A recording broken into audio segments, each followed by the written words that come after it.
सबको जय यीशु मसीह जी की।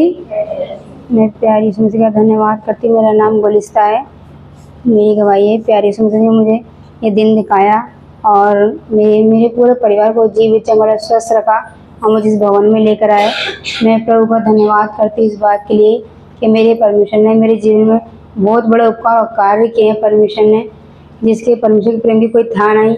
मैं प्रभु का बहुत सारा धन्यवाद करती हूँ, बहुत सारा धन्यवाद करती हूँ कि जब मैं ड्यूटी करती थी तब वो मैं नहीं ले पाई थी जगह। ये मेरी प्रभु की दया है, मेरे प्रभु का अनुग्रह है। मेरे प्रभु यीशु मसीह जी ने मेरे सर के ऊपर एक छत का इंतजाम करके मुझको दिया। बीते समय मुझे आशीष दी मेरे परमेश्वर ने। और जब मैंने वो जगह ली थी, मैं प्रभु का बहुत सारा धन्यवाद करती इस बात के लिए कि ना मैंने अपनी समझ बहुत चलाई थी। मैंने उसको डीलर को, भाई को बहुत सारे पैसे मतलब दे दिए थे मैंने। और प्रभु ने दया करी, किसी भाई के हृदय में डाली मेरी मदद के लिए। मेरे प्रभु ने दया करी, वो भाई ने मेरी प्रभु की ओर से मदद करी।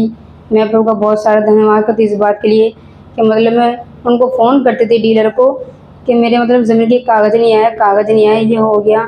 हम दोनों मतलब अपनी समझ चलाते थे। मैंने प्रभु के आगे सारी बातें रखी। प्रभु, आपका वचन कहता है जो आपका भरोसा विश्वास रखता है वो कभी लज्जित शर्मिंदा अपमानित नहीं होता मेरे प्रभु। और आपके वचन में लिखा है मेरे परमेश्वर के राजाओं का मन यहोवा पिताजी के हाथों में रहता है, वो जिधर चाहे उधर उसको मोड़ देता है। प्रभु, उस भाई के हृदय को प्रभु आप पूरी रीति से आपने बदल दिया मेरे परमेश्वर। मैं विश्वास करती प्रभु, मेरे जो प्रभु आपकी दया से मुझको ये मिला है प्रभु, ये कहीं नहीं जाएगा मेरे परमेश्वर। मैं विश्वास करती हूँ उस भाई का ऐसा मन हृदय बदला। वो प्रभु बेहतर जानते, हम नहीं जानते कि उसके मन में क्या था क्या नहीं था। मतलब जब भी हम फ़ोन करते थे तो वो यूँ ही बोलते थे कि अभी मतलब बंद है, मतलब अभी काम नहीं हो पाया, अभी वकीलों के पास है। मतलब ऐसा ना कोई मतलब वो हमको टाल देता था। मैंने प्रभु से प्रार्थना करी और प्रभु ने दया करी। मैं प्रभु को बहुत सारा धन्यवाद करती हूँ इस बात के लिए कि मेरे प्रभु ने मुझ पर दया करके मेरे सर के ऊपर एक छत का इंतज़ाम किया। मेरे प्रभु ने एक मुझे घर बना के तैयार करके मुझको दिया। मैं प्यारी से मुझका बहुत सारा धन्यवाद करती हूँ, बहुत सारा धन्यवाद करती हूँ इस बात के लिए कि कल परसों में मतलब एक हफ्ता होने वाला है, उस भाई का मेरे प्रभु ने ऐसा मन हृदय को बदला कि जो मैंने प्रभु से चाहा, वो मैंने मांगा, वो मेरे प्रभु ने मुझे दिया और मेरे ज़मीन के कागज मुझको दे दिए उसने। मैं प्यारी से मुझका बहुत सारा धन्यवाद करती हूँ इस बात के लिए। ये मेरे प्रभु की दया है और अनुग्रह है जो मेरे जीवन मेरे परमेश्वर ने इतने बड़े उपकार किए हैं। और 9 साल के बाद मुझे एक और बेटा दिया, उसका नाम अनुग्रह। मेरे प्रभु यीशु मसीह ने ये भी मुझे आशीष दी, अनुग्रह दिया। मैं प्यारी यीशु मसीह का बहुत सारा धन्यवाद करती हूँ इस बात के लिए, बहुत सारा धन्यवाद करती। यही मेरी गवाही है। सबको जय यीशु मसीह जी की। सबको जय यीशु मसीह की। मेरा नाम अमित शाह है, मैं मदनपुर से आया हूँ। मेरी गवाही सबसे पहले तो मैं यीशु मसीह का धन्यवाद देता हूँ कि मैं यहाँ जिंदा खड़ा हूँ, सिर्फ मेरे यीशु मसीह की दया अनुग्रह के द्वारा है। और मैं धन्यवाद देता हूँ यीशु मसीह। मेरी पहली गवाही ये है कि कल मेरी तबीयत बहुत ज़्यादा ख़राब थी। मेरे सीने में हल्का हल्का काफ़ी दर्द हो रहा था पूरे दिन, और मेरे सर में भी काफ़ी दर्द था और मैं बहुत ज़्यादा परेशान था। मैं पूरे दिन उठ रहा था, बैठ रहा था, लेटा था, पर मुझे ना तो नींद आ रही थी और मुझे तकलीफ बहुत ज़्यादा बढ़ती जा रही थी। मैंने भैया जी को फ़ोन लगाया पर किसी कारण भैया जी से बात नहीं होने पाई। मैंने फिर प्रार्थना करी, उठने पे आके बहुत धन्यवाद दिया और वचन से मैं अपने आप को संभालता रहा और शाम तक मैं काफ़ी ज़्यादा नॉर्मल हो चुका था। फिर भी मेरा शरीर काफ़ी ज़्यादा भारी सा लग रहा था मुझे, मेरे सीने में काफ़ी भारीपन था और सर में भी काफ़ी भारीपन था। और फिर ललिता ने भी मेरे लिए काफ़ी प्रार्थना करी। फिर हम काफ़ी ज़्यादा नॉर्मल हो गए। फिर थोड़ी देर टहल के भी आए, फिर घर में भी आके बैठे, फिर काफ़ी नॉर्मल फील कर रहा था। पर एक अंदर एक अजीब सा घबराहट थी और काफ़ी सीने में भारीपन लग रहा था। फिर रात को भैया जी का फ़ोन आया, तो भैया जी ने जब प्रार्थना करी उसी वक्त मैं पूरी तरह चंगा स्वस्थ हो गया। मेरा शरीर बिल्कुल हल्का हो गया, मेरे सीने का दर्द बिल्कुल गायब हो गया, मेरा सर का दर्द भी बिल्कुल गायब हो गया और मैं पूरी तरह से चंगा फील करा। और मुझे इतनी प्यारी नींद आई और मैं सुबह बिल्कुल एकदम चंगा स्वस्थ उठा और मैं एकदम बिल्कुल चंगा स्वस्थ फील कर रहा हूँ अभी। इस आशीष के लिए मैं यीशु मसीह का धन्यवाद देता हूँ। मैं धन्यवाद देता हूँ प्रभु की दया से मैं आज तक जो जिंदा हूँ सिर्फ मेरे यीशु मसीह की दया अनुग्रह से जिंदा हूँ। 15 अक्टूबर 2023 को मुझे हार्ट अटैक आया था। वो दिन था कि उस दिन मुझे लगा था कि मैं नहीं बचूंगा, फिर भी यीशु मसीह ने मुझे जिंदा रखा और मुझे बचाया। बिना किसी ऑपरेशन के, बिना किसी इलाज के, बिना किसी दवाइयों के मैं खड़ा रहा और मुझे आज तक जिंदा रखा है सिर्फ यीशु मसीह के वचन से, यीशु मसीह की दया के द्वारा मैं जिंदा रहा। और मैंने जो भरोसा रखा और मेरी पत्नी ने जो भरोसा रखा यीशु मसीह, इस भरोसे के कारण आज हम यहाँ खड़े हैं और जिंदा और सांसें ले पा रहे हैं। आज जो भी सांसें लेते हैं, जो भी हम अच्छा हमारे जीवन में होता है, मेरे यीशु मसीह की दया अनुग्रह के द्वारा होता है। मैं अच्छा खा रहा हूँ, अच्छा पी रहा हूँ, अच्छा रह रहा हूँ, मैं चंगा स्वस्थ हूँ, मेरी पत्नी चंगी स्वस्थ है, मेरे बच्चे चंगे, सिर्फ मेरे यीशु मसीह की दया अनुग्रह के द्वारा। मेरे जीवन में सब कुछ अच्छा मेरे यीशु मसीह के अनुग्रह के द्वारा होता है। मैं चंगा स्वस्थ हूँ। मैं धन्यवाद देता हूँ इस परिस्थिति में प्रभु ने मुझे संभाला और मुझे बिल्कुल भी गिरने नहीं दिया और मेरे विश्वास को और ज़्यादा मजबूत किया। शैतान ने मुझे कई बार गिराने की कोशिश की, पर हर बार यीशु मसीह ने मुझे संभाला अपने वचन से और मैंने वचन को थामे रखा और मैंने विश्वास किया कि यीशु मसीह में हमेशा जिंदा, चंगा, स्वस्थ और फिट रहूंगा और मैं अपने नाती पोते का सुख देखने पाऊंगा। मैंने विश्वास अपने अंदर दृढ़ कर लिया है और मैं धन्यवाद देता हूँ इस आशीष के लिए कि कल भी मुझे चंगाई मिलने पाई। प्रभु के दास ने मेरे लिए प्रार्थना करी और एक बार में उस प्रार्थना से मैं चंगा स्वस्थ होने पाया। इस अनुग्रह के लिए मैं धन्यवाद देता हूँ, यीशु मसीह का धन्यवाद देता हूँ। तमाम आशीषों के लिए जो अब तक आपने मुझे दी है, मेरे परिवार को इस आशीषों के लिए धन्यवाद देता हूँ। थैंक यू जीसस, धन्यवाद देता हूँ। जितना भी धन्यवाद दूँ कम है यीशु मसीह के नाम से। और मेरी दूसरी गवाही ये है कि बीते दिनों में प्रभु की एक अच्छी आशीष मुझे मिलने पाई, एक ब्लेसिंग मिलने पाई, एक सम्मान मिलने पाया। मेरा इस बार अप्रेजल जो हुआ है पिछली बार से भी बहुत अच्छा अप्रेजल होने पाया। पिछली बार भी मुझे ए रेटिंग के साथ अच्छा अप्रेजल हुआ था, इस बार मुझे ए रेटिंग मिली और 16% का इंक्रीमेंट हुआ और सैलरी मेरी 1,10,000 के करीब नेट सैलरी मेरी हो चुकी है यीशु मसीह की दया से और 3,67,000 का मेरा बोनस आया है। और उससे भी बड़ी बात यह है कि मेरा प्रमोशन होने पाया, मुझे ब्रांच हेड मैनेजर से हीरे हेड मैनेजर बना दिया गया है। इस आशीष के लिए मैं यीशु मसीह का धन्यवाद देता हूँ। मैं इस लायक तो नहीं था, फिर भी यीशु मसीह ने मुझ पर दया करी। मेरे जीवन में जो कुछ भी अच्छा होता है मेरे यीशु मसीह के अनुग्रह दया से होता है। हम इस लायक नहीं थे। मैंने अपनी ज़िंदगी की शुरुआत 4,000 रुपये सैलरी से करी थी जब मैं संसारिक था। मेरी पहली जॉब माधवी नगर में लगी थी और उसके बाद जब मैं विश्वास में आया तो मेरी पहली जॉब 8,000 में सीधा लगी थी और वो दिन और आज के दिन मैं 1,10,000 पे पहुंच गया हूँ, सिर्फ और सिर्फ मेरे यीशु मसीह के दया अनुग्रह के द्वारा। मेरे जीवन में सब कुछ मेरे यीशु मसीह ने किया। मेरे जीवन जितना भी अच्छा है सब यीशु मसीह के अनुग्रह से। चाहे ये कलीसिया मिली है मुझे यीशु मसीह के अनुग्रह में से मिली है, ये प्रभु के दास जो मेरे जीवन में जुड़े हुए यीशु मसीह के अनुग्रह से जुड़े हैं। ये छोटी सी कलीसिया हमारे जीवन में हमारे लिए बहुत अद्भुत कलीसिया है। लोग भीड़ों में रहते हैं पर हम छोटी सी गली में बहुत आशीष पाते हैं। प्रभु के दास से जब चाहे हम दुआ करा सकते हैं, एक बड़ी आशीष है, बहुत बड़ी ब्लेसिंग है। लोगों को लाइनें लगानी पड़ती है, लोगों को अपॉइंटमेंट लेने पड़ते हैं, पर हमारे को जो प्रभु ने दास दिए हम जब चाहे बात कर पाते हैं और वो आशीष जो हमें चाहिए हमें मिल पाते सिर्फ और सिर्फ यीशु मसीह के अनुग्रह दया के द्वारा। इस तमाम आशीषों के लिए, तमाम चंगाइयों के लिए, तमाम अनुग्रह के लिए मैं यीशु मसीह का सर झुका के धन्यवाद देता हूँ। सबको जय यीशु मसीह की। मेरा नाम जान मोहम्मद है। मैं नई दिल्ली अन्ना नगर से ITO से आया हुआ हूँ। मेरी बेटी भी विश्वासी है, मेरी पत्नी भी विश्वासी है। पहले मैं संसारी था तो 10,000 20,000 के काम करता था। जब से मैं विश्वासी होने लगा फिर भी यीशु मसीह ने मुझे इतनी दया करी है, उनका बहुत बहुत धन्यवाद करता हूँ कि आज मुझे 2-3 लाख रुपए के काम मिल चुके हैं कोटियों। फिर भी यीशु मसीह को हर जगह धन्यवाद करता हूँ, चाहे मैं अच्छी जगह हूँ या बुरी जगह हूँ। आत्मा परमात्मा, आत्मा शुद्ध है। आदमी कहते हो फिर यीशु मसीह का बहुत कोटि कोटि धन्यवाद करता हूँ कि फिर यीशु मसीह ने मुझे यहाँ तक पहुँचाया। घर में कुशल मंगल सब मिले, कोई दुखदाई नहीं है। यही मेरी गवाही है। दूसरी गवाही मेरी यही है कि मेरी बेटी ने जो प्लॉट ले रखा था, डीलरों के पास मुझे कोई विश्वास नहीं होता था। प्लॉटों को मैं यही दुआ मांगता था यीशु मसीह से कि यीशु मसीह मेरी बेटी के कागज मिल जाए और मेरी बेटी का प्लॉट अपना हो जाए। मेरे बेटे ने भी लिया है प्लॉट एक, कहीं उसके चक्कर में वो नहीं हो जाए, तो वो भी आज कागज मिल चुके हैं मेरी बेटी को। गुलिस्ता मेरी बेटी है। यही मेरी गवाही है। सबको जय यीशु मसीह। धन्यवाद। सबको जय यीशु मसीह की। मेरा नाम सायरा है, मैं गिटोनी दिल्ली से आई हूँ, मेरा पूरा परिवार आया है। मैं प्रभु यीशु मसीह का धन्यवाद करती हूँ। मेरी गवाही आज सुबह मॉर्निंग की है। रात को सुबह 2 बजे के बाद बहुत तेज आंधी आई थी और जैसे ही वो चलाया तो कूलर की आवाज से पता चल जाता है कि बाहर आंधी चल रही है। और जब मैं उठी और मैंने फिर जब देखा बालकनी को, दरवाजे को ओपन करके, तो बहुत तेज आंधी आ रही थी और मैंने सारे कपड़े अंदर उठाए और मेरे जो भी मैंने बालकनी में अपने गमले और वो सब लगाए थे वो भी सब पलट चुके थे। मैंने उनको अंदर किया और मैंने जब कपड़े अंदर किए, लेकिन मैंने नीचे झाँक कर नहीं देखा कि नीचे क्या हो रहा है। नीचे हमारी गाड़ी खड़ी होती है और गाड़ी हमने थोड़ी आगे खड़ी की है और जो नीचे वाला कमरा है उन्होंने बाहर अपना कूलर लगाया हुआ है, जो कि उन्होंने बांधा नहीं हुआ और ऐसे ही था और मैंने ध्यान नहीं दिया। मैंने सब कुछ कर लिया, सारे कमरे चेक कर लिए और जब सुबह और हम बालकनी में ये गए अपना ब्रश करते करते, इन्होंने नीचे देखा तो वो उसका जो कूलर था वो उड़ चुका था और वो हमारी गाड़ी के ऊपर गिरा हुआ था। मैं प्रभु यीशु मसीह का धन्यवाद करती हूँ कि प्रभु यीशु मसीह का वचन कहता है कि धर्मी जन दुष्ट की संपत्ति को खाने पाएंगे, लेकिन दुष्ट धर्मी जन की संपत्ति को छूने भी ना पाएगा। हालेलुया। मैं प्रभु यीशु मसीह का धन्यवाद करती हूँ कि वो लोहे का कूलर था और वो उड़ के उसका स्टैंड पूरा जो भी उसमें उसकी जाली होती है वो सब उड़ के हमारी गाड़ी के ऊपर गिरी और ऐसे कोने से थी कि ऊपर से देख के लग रहा था कि आज तो हमारी गाड़ी गई और पूरा डेंट अच्छे से आया हुआ पूरे बोनेट पे था और उसका जो फटा था स्टैंड था वो स्कूटी पर, जबकि हमने काफी डिस्टेंस से वो अपनी गाड़ी लगाई थी कि अगर ऐसा कुछ हो तो उस तक ना आए, लेकिन वो शैतान की चाल थी और वो पूरा उसके ऊपर आया। फिर ये नीचे गए और जब गाड़ी का कवर हटा के देखा तो प्रभु यीशु मसीह का हमने धन्यवाद किया। गाड़ी में इतनी खरोच तक नहीं थी और हमारी गाड़ी बिल्कुल सही सलामत सुरक्षित थी। इस बात के लिए मैं प्रभु यीशु मसीह का धन्यवाद करती हूँ कि प्रभु यीशु मसीह ने कोई भी हानि नुकसान ना होने दी। भी कि जो गाड़ियां खड़ी रहती है उस पे पेड़ गिर जाते हैं, क्या क्या गिर जाता है और वो बचती नहीं है, टूट जाती है। अभी पीछे हमने एक रिसेंटली यूट्यूब पे भी देखा था, एक बंदा गाड़ी लेकर आ रहा था और मेट्रो की छत उस पर गिर गई और उसकी गाड़ी जो शोरूम से तभी निकाली थी वो पूरी बर्बाद हो गई। और प्रभु यीशु मसीह ने पूरा कूलर उड़ के हमारे उस पे गया, लेकिन कोई भी खरोच नहीं है। इस बात के लिए मैं प्रभु यीशु मसीह का धन्यवाद करती हूँ। यही मेरी गवाही थी। सबको जय यीशु मसीह की। सबको जय प्रभु यीशु मसीह की। मेरा नाम ललिता है, मैं बिहार की रहने वाली।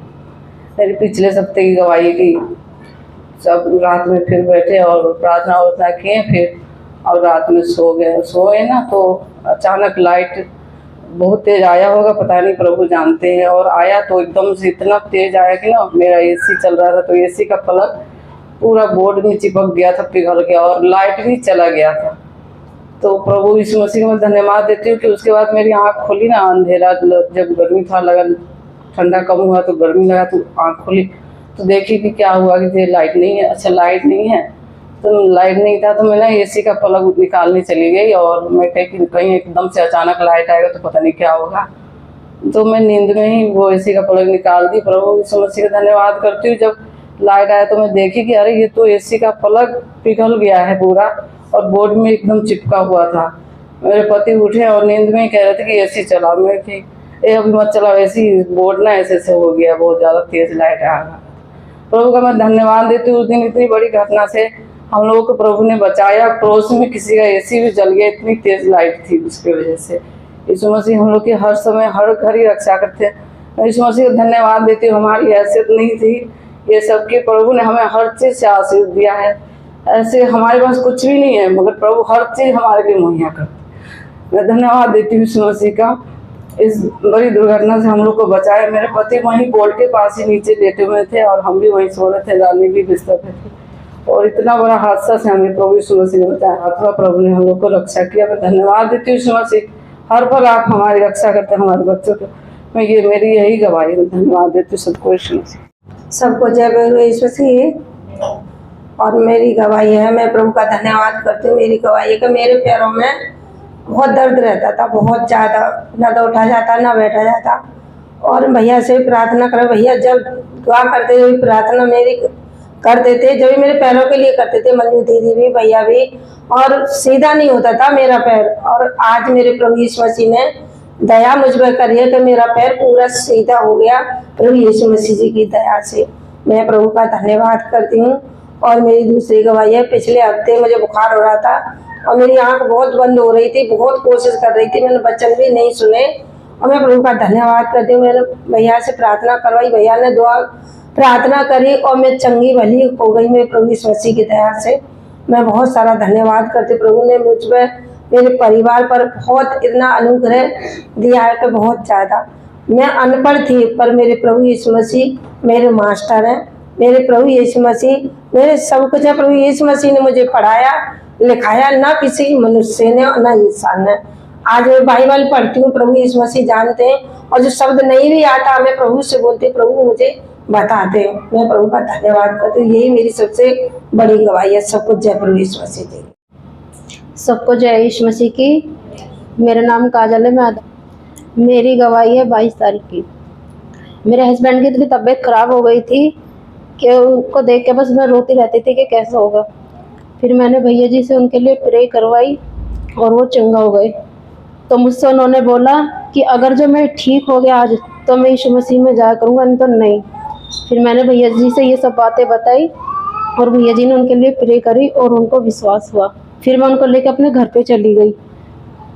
जब मैं घर पे गई तो घर पे जाने के बाद उन्होंने खाना भी अच्छे से खाया और हम 15 दिन रह के आए। वहाँ पे हमारी खूब इज्जत हुई और प्रभु यीशु मसीह ने हमारी दया और अनुग्रह की हम पे। तो मेरे घर वाले कितने दिन से इन्वर्टर लगवाने के लिए सोच रहे थे, इन्वर्टर भी नहीं लग पा रहा था। मैं अपने वहाँ पे एक ही बार बाइबल और प्रे करती थी सांझ के टाइम में, सोते टाइम में।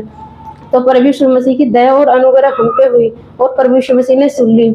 मेरे घर के अंदर इन्वर्टर भी लग गया। मैं प्रभु यीशु मसीह का इस बात का बहुत बहुत धन्यवाद करती हूँ। और मेरी रात की गवाही है, जब लेटी हुई थी मैं तो जब देखा चारों तरफ को सब गर्मी के मारे बेचैन थे और मेरी किराएदार ने बोली मुझसे कि भाभी तुम कुछ करो, अपने प्रभु यीशु मसीह से कुछ मांगो तो कम से कम गर्मी से तो बचे जाएंगे। मैं बोली कि तुम भी तो कुछ करो, हमारे प्रभु यीशु मसीह को धन्यवाद करो, सबकी सुन लेंगे। वो तो बार बार सो रही थी, फिर मैं जगी रही। मुझको रात नींद ही नहीं आके दे रही थी। मैं चारों तरफ यही देख रही थी कि कोई घूम रहा है, कोई कुछ कर रहा है, पर गर्मी के मारे किसी को भी नींद नहीं आ रही थी।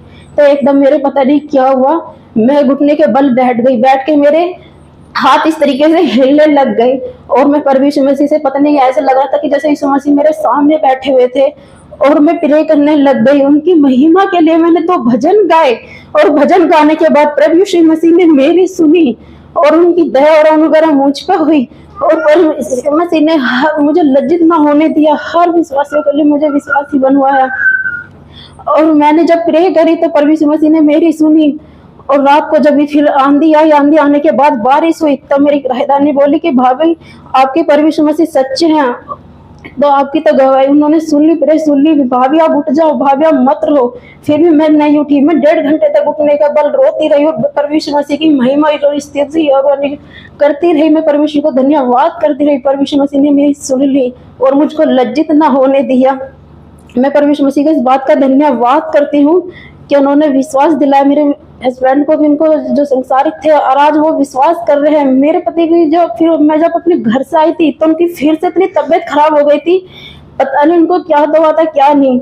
बस मैं उनको देख के रोती रहती थी। मेरे पास पैसे भी नहीं थे जो मैं उनके पास लगा सकती थी या कहीं लेके भी जा सकती थी। फिर मैंने भैया जी के पास फोन किया, भैया जी ने भी नहीं उठाया, ना मौसी ने।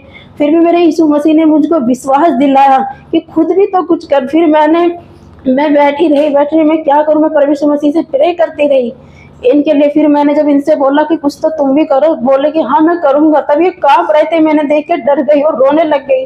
फिर मैंने इनसे कह के मेरे को भैया जी के पास फोन करो। इन्होंने 3 दिन तक लगातार भैया जी के पास फोन किया और वो आज चंगे और स्वस्थ है और मेरे साथ आए हुए भी हैं।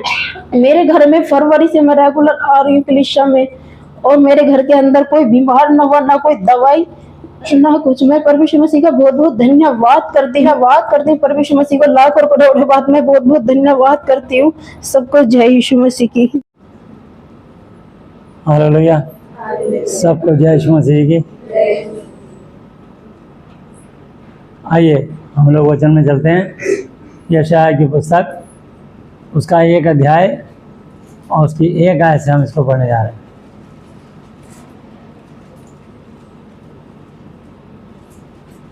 आमोस के पुत्र यशायाह का दर्शन, जिसको उसने यहूदा और यरूशलेम के विषय में उज्जियाह, योताम, आहज और हिजकिय्याह नाम यहूदा के राजाओं के दिनों में पाया। हे स्वर्ग सुन और हे पृथ्वी कान लगा। क्योंकि यहोवा कहते हैं मैंने बाल बच्चों का पालन पोषण किया और उनको बढ़ाया, परंतु उन्होंने मुझसे बलवा दंगा फिसाद किया, विवाद किया। मैंने ब्लेस किया, मैंने आशीषें दी। ये परमेश्वर की शिकायत है, लेकिन लोगों ने मेरे साथ बलवा किया। बैल तो अपने मालिक को और गधा अपने स्वामी की चरनी को पहचानता है, परंतु इस्राएल मुझे नहीं जानता। मेरी प्रजा विचार नहीं करती, मनन नहीं करती। जब बहुत आशीषें मिल जाती है ना इंसान को, तब ऐसी दशा होती है। और जिसको बहुत आशीषें मिल जाएं और वो धन्यवाद करना ना छोड़े, तो वो बहुत आशीष पाता है और फलता है। और यदि उस पर किसी की कारण, किसी भी गलती से उस पर विपत्ति आ भी जाए, चाहे दुर्भाग्य हो तो भी उसका सौभाग्य होगा। ऐसा अय्यूब अपनी तरफ से कोई गलती नहीं करता था परमेश्वर के आगे। उसके 7 बेटे 3 बेटियां 10 बच्चे थे। वो उनके नाम का बलिदान चढ़ाता था कि हो सकता है मेरे बच्चे लापरवाह हो गए हों और परमेश्वर को धन्यवाद ना करते हों, उनके नाम की बलि चढ़ाता था। लेकिन बच्चे दाख मधु शराब पीते थे, बेटे बेटियां अपने अपने घरों में दावत करते थे, एंजॉय करते थे। अय्यूब 1 की 13 और 18 आयत पे लिखा है। इस कारण उन बच्चों को मरना पड़ा।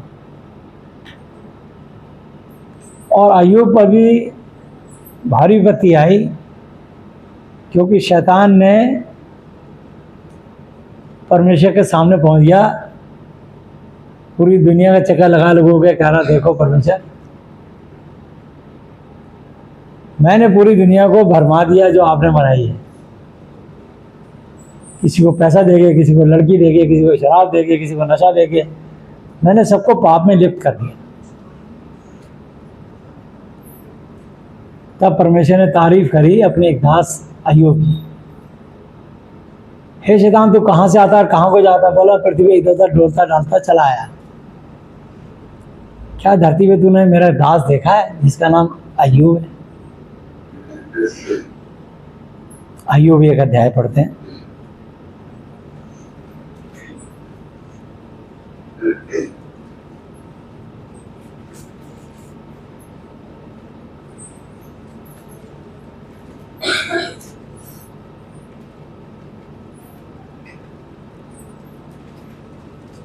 एक अध्याय की 1 आयत से। उस देश में अय्यूब नाम का एक पुरुष था, वो खरा और सीधा था परमेश्वर की दृष्टि में, दुनिया की दृष्टि में भी था। किसी का हक नहीं मारता था, किसी को तंग नहीं करता था, किसी पे जुल्म अत्याचार नहीं करता था। मतलब तभी तो परमेश्वर को इतना पसंद था वो।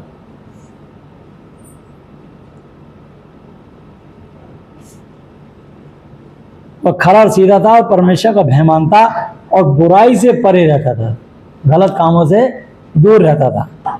उसके 7 बेटे और 3 बेटियां उत्पन्न पैदा हुई। फिर उसके 7,000 भेड़ बकरियां, 3,000 ऊंट, 500 जोड़ी बैल और 500 गधैयां और बहुत ही दास दासी, बहुत दास दासियां, नौकर नौकरानियां थी। वरन उसके इतनी संपत्ति थी कि पूर्वियों में वह सबसे बड़ा था, पूर्व देश में सबसे धनवान था। परमेश्वर के अनुग्रह के कारण, परमेश्वर का भय मानने के कारण, परमेश्वर की आज्ञाकारिता में रहने के कारण।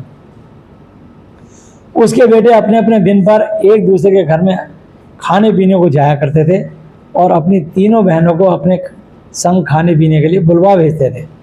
और जब जब जेवनार के दिन पूरे हो जाते तब तब अय्यूब उन्हें बुलवाकर पवित्र करता, शुद्ध करता और बड़ी भोर तड़के उठकर उनकी गिनती के अनुसार होम बलि चढ़ाता था, क्योंकि अय्यूब सोचता था कि कदाचित हो सकता है मेरे लड़कों ने पाप करके परमेश्वर को छोड़ दिया हो।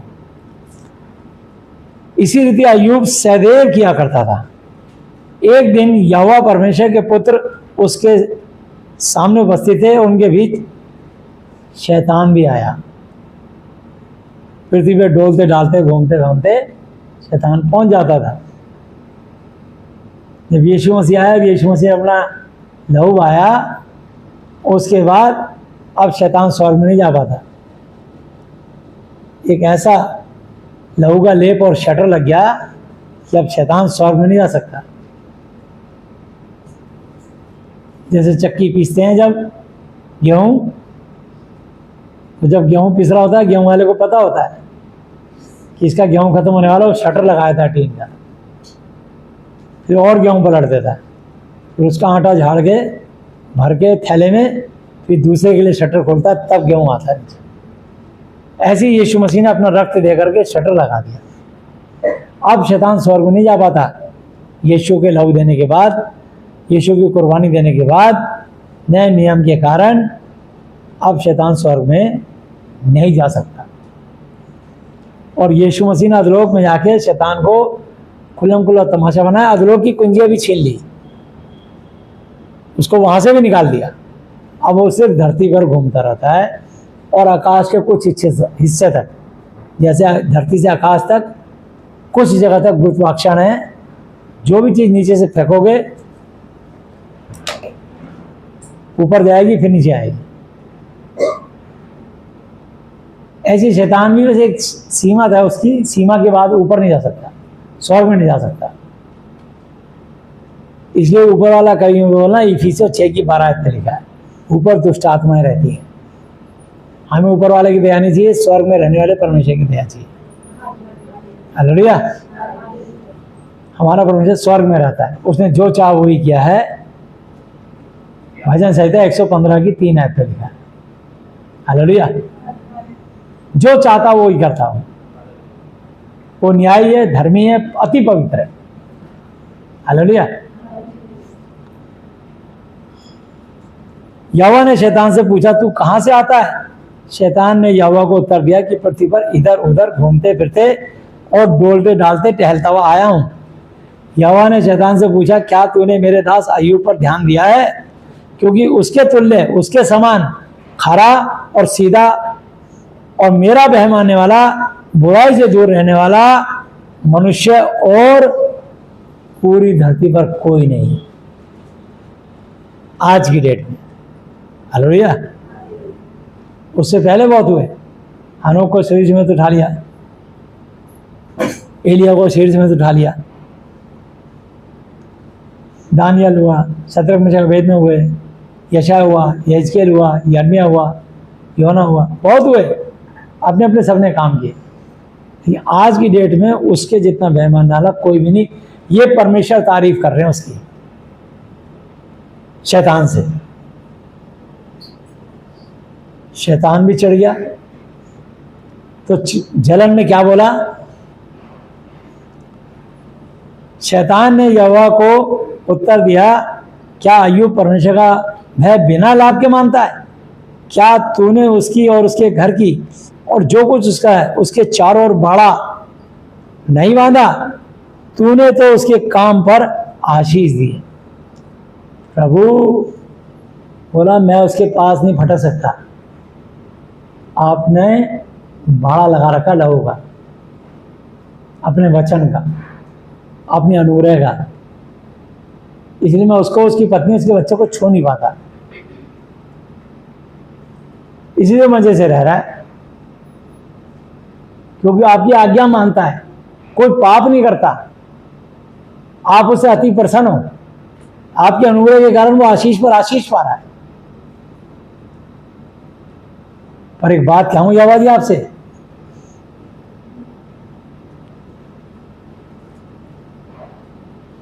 आपने उसके काम पर आशीष दी है और उसकी संपत्ति देश भर में फैल गई, देश भर में फैल गई है। परंतु अब अपना हाथ बढ़ाकर जो कुछ उसका है उसे छू, तब वह तेरे मुंह पर तेरी निंदा करेगा। बोला परमेश्वर आपकी निंदा करवा के दिखाऊंगा मैं, एक बार बाला हटा दो, सिर्फ आपके बाड़े कारण सुरक्षित है, नहीं तो मैं उसका वो हाल कर दूंगा, मैं उससे मुंह से निंदा करा के दिखा दूंगा आपकी। है हाँ, है हाँ, है हाँ, इनकी हाँ हूं में उसकी चोंचा निकल गई खामा खा। लेकिन परमेश्वर हमारा कुमार है, हम उसके बर्तन हैं, वो जिस मर्जी पर जो चाहे परीक्षा जाने देगा। लेकिन याद रखना, पहला कुरिन्थियों 10:13 भूलना मत, तुम किसी ऐसी परीक्षा में नहीं पड़े जो मनुष्यों के सहने से बाहर है। परमेश्वर सच्चा है, वो तुम हर विश्वासी को, वो तुमको सहन शक्ति वाली परीक्षा पढ़ने नहीं देगा, वरन परीक्षाओं के साथ निकास भी करेगा कि तुम सह सको, ताकि उस जिंदा परमेश्वर की महिमा हो, उसकी बढ़ाई हो, उसकी तारीफ हो। वो असंभव को संभव करके दिखाते हैं। हालेलुया। क्योंकि इब्रानी 13:8 पे लिखा, वो कल, आज और युगानुयुग एक सा है। यहोवा जी, यीशु मसीह, पवित्र आत्मा, तीनों एक ही है। हालेलुया।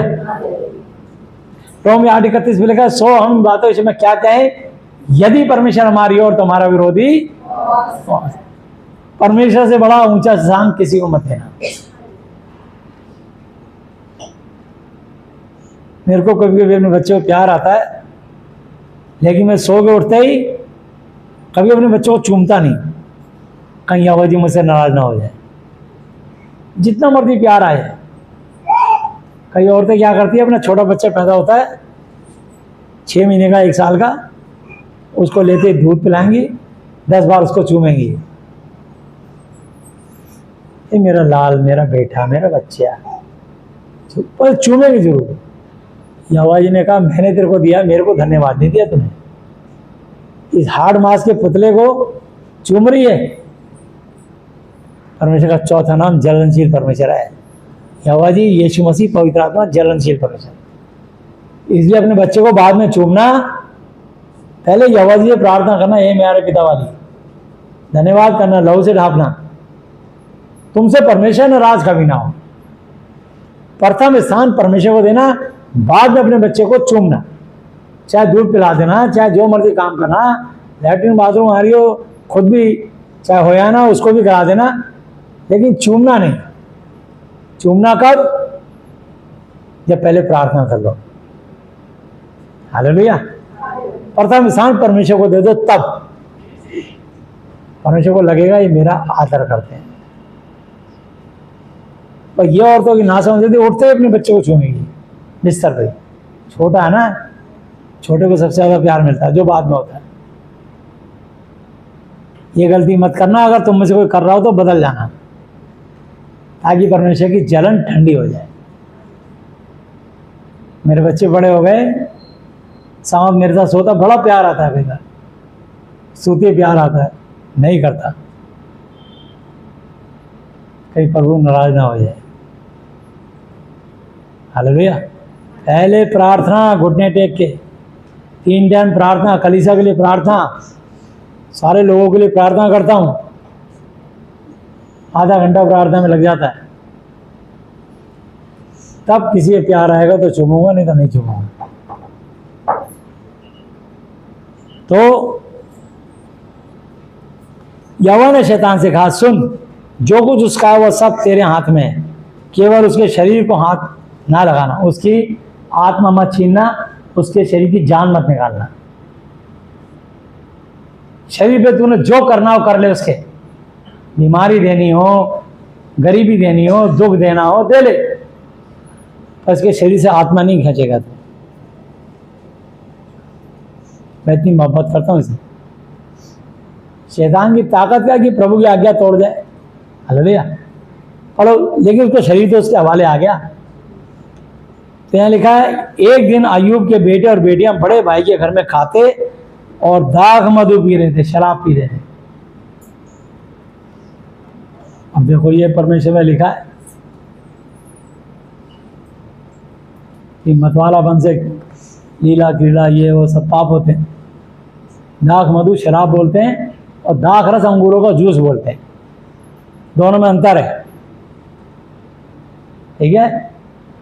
तो यीशु मसीह ने सबसे पहला चमत्कार यूहन्ना 2 अध्याय पे दाख रस बनाया था, और जो वो कुंड थे 40-40 किलो के, एक एक मन के थे, पानी से भर दिए और दाख रस बनाया था। शराब नहीं बनाई थी।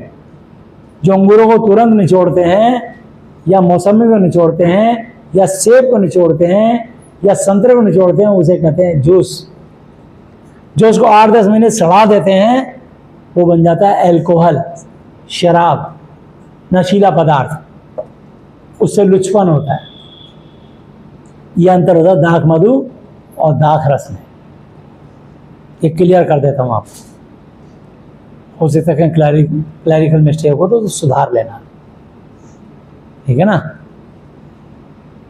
जैसे नीति वचन 3 अध्याय पे है तो वहाँ दाख रस है, मधु लिखा हुआ गलती से, दाख रस था। ठीक है। तब एक दूत अय्यूब के पास आकर कहने लगा, हम तो बैलों से हल जोत रहे थे और गधैयाँ उनके पास चल रही थी कि शबा के लोग धावा करके उनको ले गए और तलवार से तेरे सेवकों को मार डाला, और मैं ही अकेला बचकर तुझे समाचार देने को आया हूँ। वो अभी कह ही रहा था कि दूसरा भी आकर कहने लगा कि परमेश्वर की आग आकाश से गिरी, आकाश से, स्वर्ग से नहीं, ऊपर से, आकाश से, जो शैतान की सीमा है। वो भी ये कह ही रहा था कि दूसरा भी आकर कहने लगा कि परमेश्वर की आग आकाश से गिरी और उससे भेड़ बकरियां और सेवक जलकर भस्म हो गए, और मैं ही अकेला बचकर तुझे समाचार देने को आया हूं। वो भी कह ही रहा था कि एक और भी आकर कहने लगा कि कसदी लोग 3 तरफ से धावा बोलकर 3 गोल बनाकर बांधकर ऊंटों पर धावा करके उन्हें ले गए, तलवार से तेरे सेवकों को मार डाला, और मैं ही अकेला बचकर तुझे समाचार देने को आया हूं। वो भी कह ही रहा था कि एक और भी आकर कहने लगा कि तेरे बेटे और बेटियां बड़े भाई के घर में खाते और दाख मधु पीते थे। फिर 2 बार देखो गलती करी है, दाख मधु। तो कई लोग बियर शराब पीते हैं, दाख मधु। इसमें कई लड़कियां भी आजकल फैशन हो गया उनका। पाप कर रहे हो तुम, परमेश्वर से डरो, न्याय होगा वो तो स्वर्ग में होगा न्याय। उससे पहले ही शैतान तुम्हारे लीवर किडनी में अटैक कर देगा, क्योंकि तुमने दूषित वस्तु ग्रहण करी। तुमने शुद्ध परमेश्वर की देह को लेके, जिसने तुम्हारे सारे गुनाह माफ कर दिए, जिसने तुम्हारे लिए क्रूस पर जान दी, उस पवित्र परमेश्वर के लोग होकर के भी तुम छुप छुप के सिगरेटें, बीड़ियां, शराब, बियर पीते हो और सोचते कोई नहीं देख रहा। परमेश्वर देख रहे हैं तुमको, और तुम ऐसे कोई भी लड़का लड़की पनप नहीं सकते जब तक वो परमेश्वर का भय नहीं मानेंगे और ये गुनाह करना नहीं छोड़ेंगे, वे विचार करना नहीं छोड़ेंगे, ईमानदारी से कमाना नहीं सीखेंगे। तो वो आपकी ईमानदारी के पैसे पे दशवांश देने के बाद ब्लेस करेंगे आपको। अभी आपने अमित भाई की गवाही सुनी, 4,000 की तनख्वाह से आज 1,10,000 रुपये पहुंचा दे ईमानदारी से। ये सारा 3,000 की नौकरी करते करते 75,000 रुपये पहुंचा दिया, 80,000 रुपये इसको, प्रभु की दया से, ईमानदारी से, दशवांश देने के बाद। बहुत सारे लोग हैं, मैं नाम किस किस को बोलूं, जिसने ईमानदारी दिखाई है प्रभु ने इसको ब्लेस किया, मैंने नहीं ब्लेस किया। मैंने ब्लेसिंग की प्रार्थना की, मैंने ये जो है परमेश्वर का पवित्र वचन तुम तक पहुंचा दिया। इस शिक्षा को जितनों ने अमल किया उन्होंने आशीष पाई है, सबने नहीं पाई, ना पाएंगे। जो इस वचन की शिक्षा को सुनकर मानता हो, मानती हो, वही आशीष पाएगा, पाएगी। तो पाप करना नहीं छोड़ेगा, छोड़ेगी, वो आशीष का कभी मुंह नहीं देख पाएगा, चाहे कलीसिया में आवे या मत आवे। कलीसिया नहीं रुकेगी, परमेश्वर की सच्चाई कभी नहीं रुकेगी। आशीष और दंड दोनों साथ साथ चलेंगे। आज्ञा मानोगे तो आशीष मिलेगी, आज्ञा रौंदोगे, कुचलोगे, तोड़ोगे तो दंड मिलेगा। यूहन्ना 15:7 पे लिखा, यदि तुम मुझ में बने रहो, मेरे वचन में बने रहो, तो जो चाहो मांगो तुम्हारे लिए हो जाएगा। वचन में बने रहने के कारण यहां खरी शिक्षा दी जाती है, किसी का मुंह देखा प्रचार नहीं होता। इसको यहां लिखा है कि जंगल की ओर से बड़ी प्रचंड वायु चली और घर के चारों ओर कोनों को ऐसा झोंका मारा कि वह जवानों का गिर पड़ा, लेंटर ही गिर पड़ा और वह मर गए, और मैं ही अकेला बचकर तुझे समाचार देने आया हूं। तब अय्यूब उठा, अपना बागा, अपना चौगा, अपना कुर्ता, जो भी उसने पहन रखा होगा पोशाक बढ़िया महंगी, फाड़ा, सिर मुंडवाकर गंजा हो गया, भूमि पर गिरा और परमेश्वर को दंडवत करके कहा, मैं अपनी मां के पेट से नंगा निकला और वहीं नंगा लौट जाऊंगा। यहोवा ने दिया, यहोवा ही ने लिया, यहोवा का नाम धन्य। किसी के 10 बच्चे खत्म हो गए, तब भी उसने परमेश्वर के लिए कुड़कुड़ाया नहीं। किसी का एक बच्चा खत्म हो जाए ना, पागल हो जाता है, मेंटल हो जाता है। प्रभु आपके होते ये हो गया, जरूर तूने निश्चय कोई पाप किया होगा जिस कारण तेरे बच्चे पे जुल्म हो गया। गलती मान, सरेंडर कर दे, मेरे से पाप हुआ है, प्रभु उस मरे बच्चे को जिंदा कर देगा। और तो दुआ कराते हैं, गलती की माफी नहीं मांगते। चमत्कार हो जाएगी आप ये दुआ के बाद, कोई बड़ी बात नहीं है। उसके दाहिने हाथ में दीर्घायु बांधते हैं, धन और महिमा है। नीति वचन 3:16 पे लिखा है। और अय्यूब 10 यूहन्ना 10:17-18 पे लिखा है, मेरे को किसी की आत्मा लेने और फिर से देने का अधिकार मिला है, यह आज्ञा मेरे पिता यहोवा से मुझे मिली है। जिसको चाहे तो उसकी आत्मा लौटा सकते हैं, और गलती तो मानो। जब बोलो कि भैया ये उठ जाए, जिंदा हो जाए, भैया हमसे ये गलती हुई है, आप दुआ कीजिए, मैं पश्चाताप करता हूँ, माफी मांगती हूँ। तुम्हारा गया व्यक्ति दोबारा जिंदा हो सकता है प्रभु की अनुग्रह से। कुछ साल उसको बख्शे जा सकते हैं प्रभु की अनुग्रह से, जैसे हिजकिय्याह को 15 साल बख्शे गए। वह खाली दुआ करा रहे, गलती नहीं मान रहे, ना गलती बता रहे, चमत्कार देखना चाहते हैं। तो यहां लिखा है, इन सब बातों में भी अय्यूब ने ना तो पाप किया और ना परमेश्वर पर अज्ञानता से दोष लगाया। बच्चा मां के पेट से जब पैदा होता है, बढ़िया टाई कोट पैंट पहन के पैदा होता है, फ्रॉक पहन के पैदा होता है। कैसे पैदा होता है? नंगा। और जब वो मर जाता है, उसको कपड़े उतार के नहलाते हैं, आखिरी स्नान, फिर उसे कफन वफन डालते हैं, कपड़े पहनाते हैं और उसको दफन कर देते हैं। नंगे आते हैं, नंगे लौट जाओगे एक दिन। एक सुई भी साथ ही आएगी, प्रॉपर्टी की सुई भी। जितना मर्जी जमा कर लो, तुम्हारे बच्चे या कोई और रिश्तेदार खाएगा। और पाप से अगर धन कमाया होगा तो बच्चे दुष्ट, पापी और अय्याश निकलेंगे। अगर तुमने दशमांश चोरी किया है और पाप से स्मगलिंग करके पैसा कमाया है, चोरी करके कमाया है, उस पैसे को जो जो खाएगा वो कीड़ा, काई, दीमक उसके घर में, उसके परिवार की बुद्धि को हर लेगी। वो मेहनत से नहीं कमाया गया, बेईमानी से, चोरी चकारी से, हेराफेरी से, दुष्टता से कमाया गया। बड़ इसलिए गया पैसा, दशवान दे देते बस। आपने उस पैसे को तो शुद्ध कर लिया, लेकिन अपने जीवन को शुद्ध नहीं किया। आपने अपने जीवन को शुद्ध नहीं किया। पाप करना छोड़ो, प्रभु से गलती मांगो, प्रभु ये गलत तरीके से कमाया है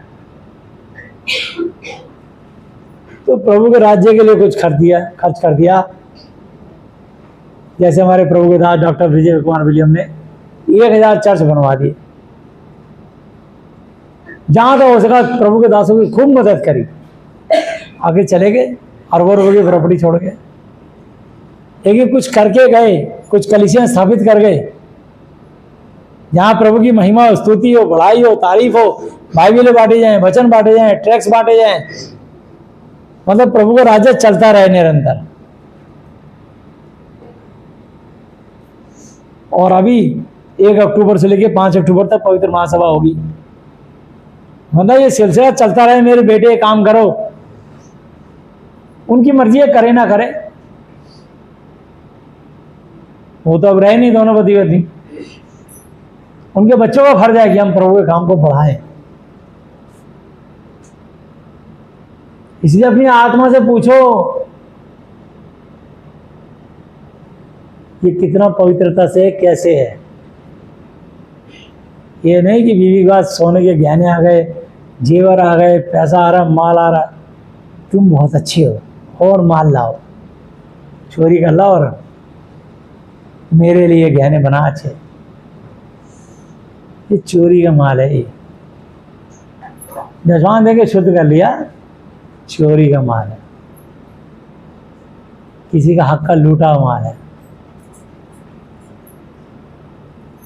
प्रभु के न्याय के दिन जब पुस्तक खुलेगी, हर एक का न्याय होगा, हर एक का।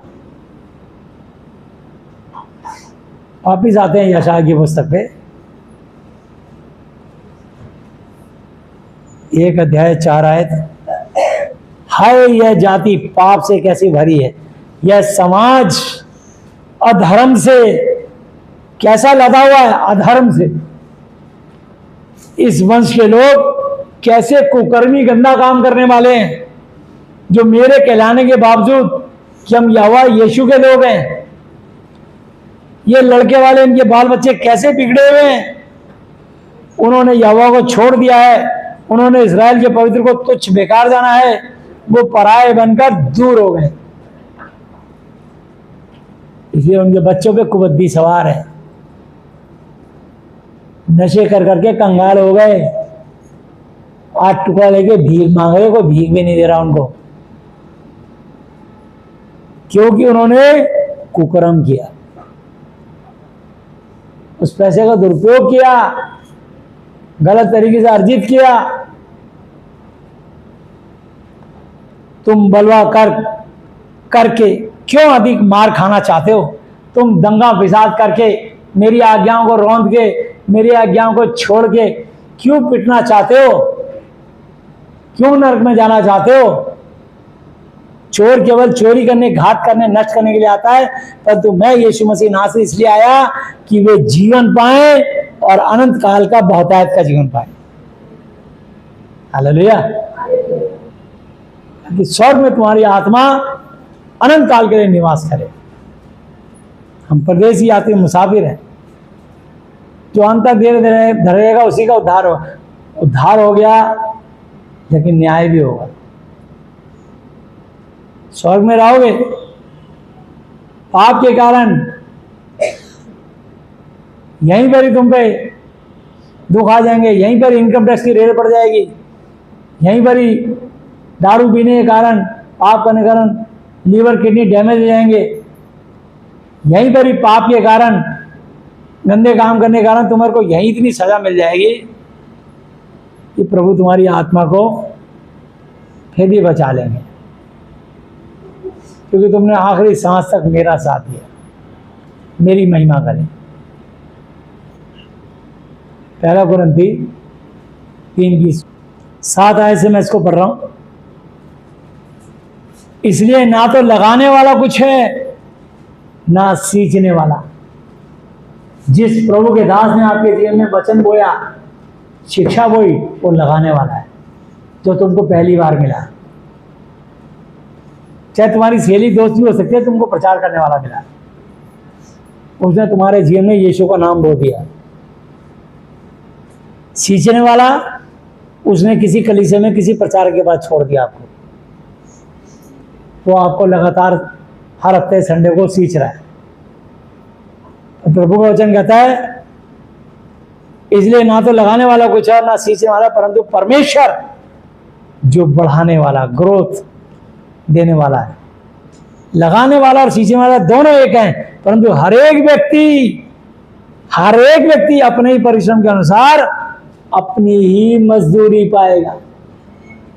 अपनी मजदूरी, किस मनसा से आप जीवन में किसी के बीच बोते हो, किसी को सच्चा राह दिखाने के लिए, सच्चे जीते परमेश्वर से लोगों का मेल मिलाप कराना है। यदि वो इंटरेस्ट दिखाए तो, यदि वो तुम्हारा वचन, तुम्हारे प्रभु की वाणी सुने तो, नहीं तो पवित्र वस्तु कुत्तों को ना दो, अपने बहुत ही सूर हो गया कि मत डालो। ऐसा ना हो कि पांव तले रौंदे, उल्टा पलट के तुम ही को भाड़ डाले। मती 7:6 पे लिखा है, ठीक है। क्योंकि हम परमेश्वर के सहकर्मी हैं। कौन है हम लोग? सहयोगी है, सहकर्मी है, पार्टनर है। तुम परमेश्वर की खेती और परमेश्वर की रचना हो। मैं और आपका दिल, जैसे जमीन में आपने ये पेड़ पौधे बोए जाते हैं और गमलों में बोए जाते हैं, मट्टी में बोते हैं, टाइल पक्के फर्श पे नहीं, पक्के फर्श पे गमले रख दिए जाते हैं। ऐसे ही हमारा हृदय, ये मट्टी का शरीर है, इस मट्टी के शरीर में आत्मा डालने से जीवित हो गया और परमेश्वर अपनी शिक्षा से इसको वचन के बीज से बोते हैं। हालेलुया। तुम परमेश्वर की खेती और परमेश्वर की रचना हो, तुम परमेश्वर के रचे हुए लोग हो। उसने मट्टी का पुतला रचा, अपने नथनों का सांस फूका और मनुष्य जीवित मनुष्य बन गया। हालेलुया। जीवित मनुष्य बन गया। परमेश्वर के उस अनुग्रह के अनुसार जो मुझे दिया गया, मैंने बुद्धिमान राजमिस्त्री की तरह नींव डाली और दूसरा मेरे बाद उस पर रद्दा रखता है। यानी एक सेवक की जब आयु पूरी जाती है, पता नहीं फिर तुम कहाँ बिखर जाओगे, कौन प्रचारक होगा, पता नहीं जगह पर कौन बैठा होगा, पता नहीं उसका प्रचार तुम्हें समझ आए ना आए, पता नहीं उसके साथ आपका व्यवहार कैसा हो, पता नहीं वो आपको मेरी तरह अटेंड करे ना करे, पता नहीं उसका दिल दिमाग कैसा हो। मैंने तुम्हारे लिए मेहनत करी एक अच्छी मनसा से, 26 साल में निस्वार्थ, कोई लालच से सेवा नहीं करी किसी की कि तुम दशवांश भेंट दोगे या नहीं दोगे। मैंने घर में आने जाने किसी की फीस नहीं ली। कोई गवाही दे सकता तो दे कि मैंने पैसे मांगे हो किसी से, या दुआ करके कहा तुम ठीक हो जाओ तो इतने पैसे दोगे। कहा किसी से मैंने? कभी शर्त रखी तुम्हारे घर आने का, मेरे को पेट्रोल का पैसा, राशन का पैसा या मेरे खाने का खर्चा दोगे? कहा कभी? मैंने प्रभु वचन सिखाया ईमानदार से कि जो लोग सुसमाचार सुनाते हैं उनके जीव का सुसमाचार से हो। बस अपनी कमाई का दशवांश प्रभु को बीजो। जब बीजोगे नहीं तो काटोगे कैसे? जिन्होंने बीजा है और कईयों ने भेंट भी दी है, दशवांश के साथ भेंट भी दी है खुशी से कि भैया इस पैसे का जहाँ को उचित लगे वहाँ खर्च किया जाए। कलीसिया के लिए 10 कुर्सियाँ लाई जाएं, कलीसिया के लिए पंखे लाए जाएं, कलीसिया की रजिस्ट्रेशन कराई जाए, कलीसिया में बाइबिल बांटी जाए, कलीसिया में बाइबिल के कवर बांटे जाएं, किसी जरूरतमंद की मदद की जाए, कलीसिया में किसी को चाय नाश्ते के लिए खर्चे के लिए डाल दिया जाए। लिख देते लिफाफे, वो लिफाफा बिल्कुल पूरा का पूरा, उसका दशवां नहीं निकालते हम, 100% प्रभु को देते। लिख दिया ना आपने नाम, अपना नाम नहीं लिखना उसमें कि मैंने दान दिया है। कभी अपना नाम मत लिखना, समझे ना? बस लिख देना प्रभु के राज्य के लिए भेंट। जो काम लिखना वो ये नहीं, यीशु मसीह के राज्य के लिए भेंट। यीशु का नाम आते ही वो वचन लिख जाएगा। प्रभु के राज्य के लिए किसी जरूरतमंद की मदद की जाए, किसी की सहायता की जाए, कलीसिया को रजिस्ट्रेशन कराने के लिए मदद की जाए, चर्च बनाने के लिए फंड दिया जाए। तो कहते हैं जिसकी जो इच्छा होती है वो करे। अब मेरे पास किसी ने कलीसिया में एक सोने की अंगूठी डाल दी, बोली बात किसी को बताई ना जाए, पता नहीं कौन औरत है। अब मैंने कहा यार मैं कभी सोने की छत बनवाऊंगा, सीमेंट का बना के सोना मंदिर बनाऊंगा क्या एक अंगूठी में। वो बढ़ रही होगी, उसका रेट बढ़ रहा होगा, सोना ऐसी रखी है अंगूठी मैंने, किसी लेडीज़ की अंगूठी, उन्हें अपने पति से छुप के पता नहीं कैसे बेचारी ने दिया होगा। उसके दिल में जो भी आया उसके पैसे नहीं होंगे उसका, उन्हें प्रभु के राज्य के लिए भेंट दे दी। मेरे पास अभी तक रखी है। जो भी है प्रभु उसको आशीष दे। तो जरूरी नहीं कि धन से मदद, जिसके पास जो हुआ उसने कर दिया, उसने अच्छी मनसा से प्रभु के राज्य के लिए भेंट कर दी। मैं सोने को लेके परेशान रहता हूँ, इसको सोने को क्या करूँ, कब चर्च बनेगा, कब कलीसिया बनेगी, क्या इसके डेस्क खरीदूँ, क्या कुर्सी खरीदूँ, क्या सामान में लगाऊँ, सोना उसमें क्या भाव होगा, वो बिकेगी। छोटी सी अंगूठी है 4-5 तोले की, चाहे 4-5 ग्राम की, लेकिन जो भी है तो किसी ने डाल दी, उसकी इच्छा थी उसने डाल दिया प्रभु के लिए, जो उससे बना बेचारी ने, और लिख दिया किसी को बताया ना है। बात भी बहुत पुरानी हो गई, 7 साल पुरानी, 8 साल पुरानी हो गई। 8 साल से अंगूठी संभाल के घूम रहा हूँ मैं।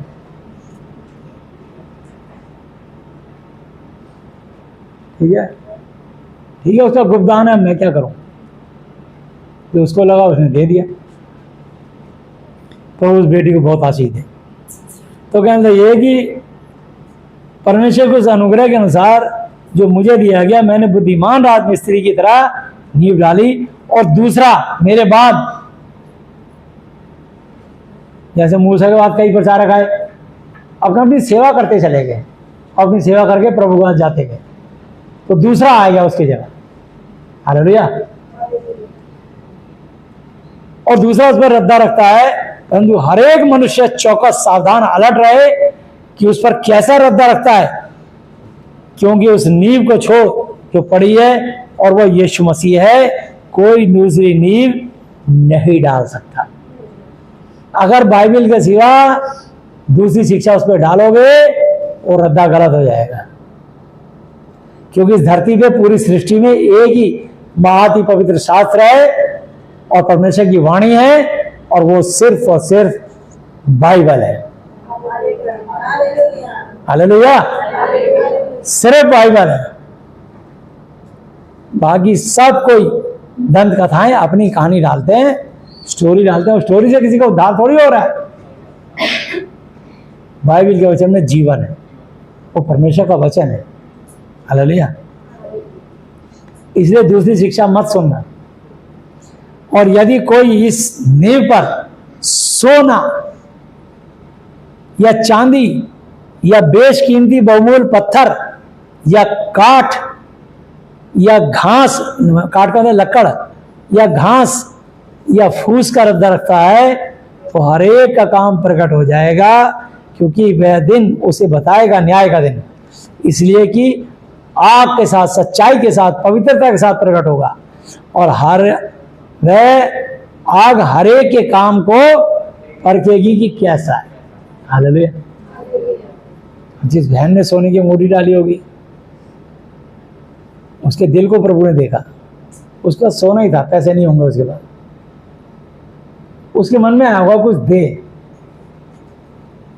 एक बार मेरे पास भी पैसे नहीं थे, 1.5 रुपया था मेरी जेब में, 31 रुपये 50 पैसे थे, 15 रुपये DDC का किराया था। साइमन के चर्च में जाते थे हम, बस हमको 15 रुपये का हमने पास बनवाया पति पत्नी ने। मैं रो पड़ा। मैंने 98 अपने बड़े बेटे सिद्धांत को दी, 98 अपनी बीवी को दी, और 98 मेरे पास थी। और वो बाल्टी में पैसा लेते थे, खुली बाल्टी में। मुझे अच्छा नहीं लगता था यार, इसको ढक के लेना चाहिए, कोई थैली वैली में डाल के कोई देखे नहीं। और पैसा डालो तो आवाज़ भी आती प्लास्टिक में टन। मैंने कहा यार अब छोड़ दिया ठन्नी, पर मैं रोने लगा कि मैंने कहा प्रभु इस पूरे चर्च में सबसे गरीब आदमी मैं हूँ, और मेरी औकात नहीं है, मेरे पास जो था मैंने आपको दे दिया। और ये सब लोगों तो नोट वोट डाले, इनको बाल्टी में नहीं रखना चाहिए ऊपर, सब देखते हैं कोई 100 का डालता है, 500 डालता है, अच्छा मुझे भी 500 डालना चाहिए। ये सब बदतमीजी है। थैली में गुप्तांत करके डाल दो, चाहे 1 रुपये डाला किसी ने, उसके बाद जो है बेचारी ने डाल दिया। जैसे भीख मांगने वाली का 2 दमड़ी थी, उसने वो डाल दी। ये सब ने अपनी बढ़ती में डाला और इसने अपने घटी में डाला, बल्कि इसने आज अपने पूरे दिन मांग के भीख मांग के 2 दमड़ी कमाई थी, इसने आज की पूरी जीविका डाल दी। इस औरत का दान सबसे बड़ा दान है। हालेलुया। और उसी दिन शाम को मैं मतलब रोज इस बात पे रहा था कि मेरे को पैसे देने को थे ही नहीं। 30 रुपये का पास था, फ्री में बस में गए, घर आ गए अपने महावरी से। शाम को मेरा एक दोस्त आया, बोला भाई जी आपके प्रभु ने मुझे भेजा है, आज मैं बड़ा खुश हूँ। प्रभु ने मुझे आपने दुआ की थी, बड़ी पेमेंट मिल गई। उसने 200 रुपये मुझे दिए। मैंने कहा नहीं यार, मैंने दुआ कर दी, ऐसे क्यों कर रहे हो? कह रहे नहीं, प्रभु ने कहा देना जरूर उसे, आप दुआ करते हो इसके लिए। मैंने प्रभु को धन्यवाद दिया कि 200 रुपये घर में आ गए। हम थोड़ा आटा वाटा ले आए सामान में। 2 दिन बाद उसने कहीं से मेरे लिए बात करके मुझे कहीं से ऋण दिलाया। तो जब उन्होंने मेरे को सुना कि प्रभु के दास हैं, वो क्रिश्चियन थे, तो उन्होंने मेरे को 15,665 रुपये पता नहीं कितने का चेक दिया। बोले कोई बात नहीं, आपको देने नहीं है, ये आप ही।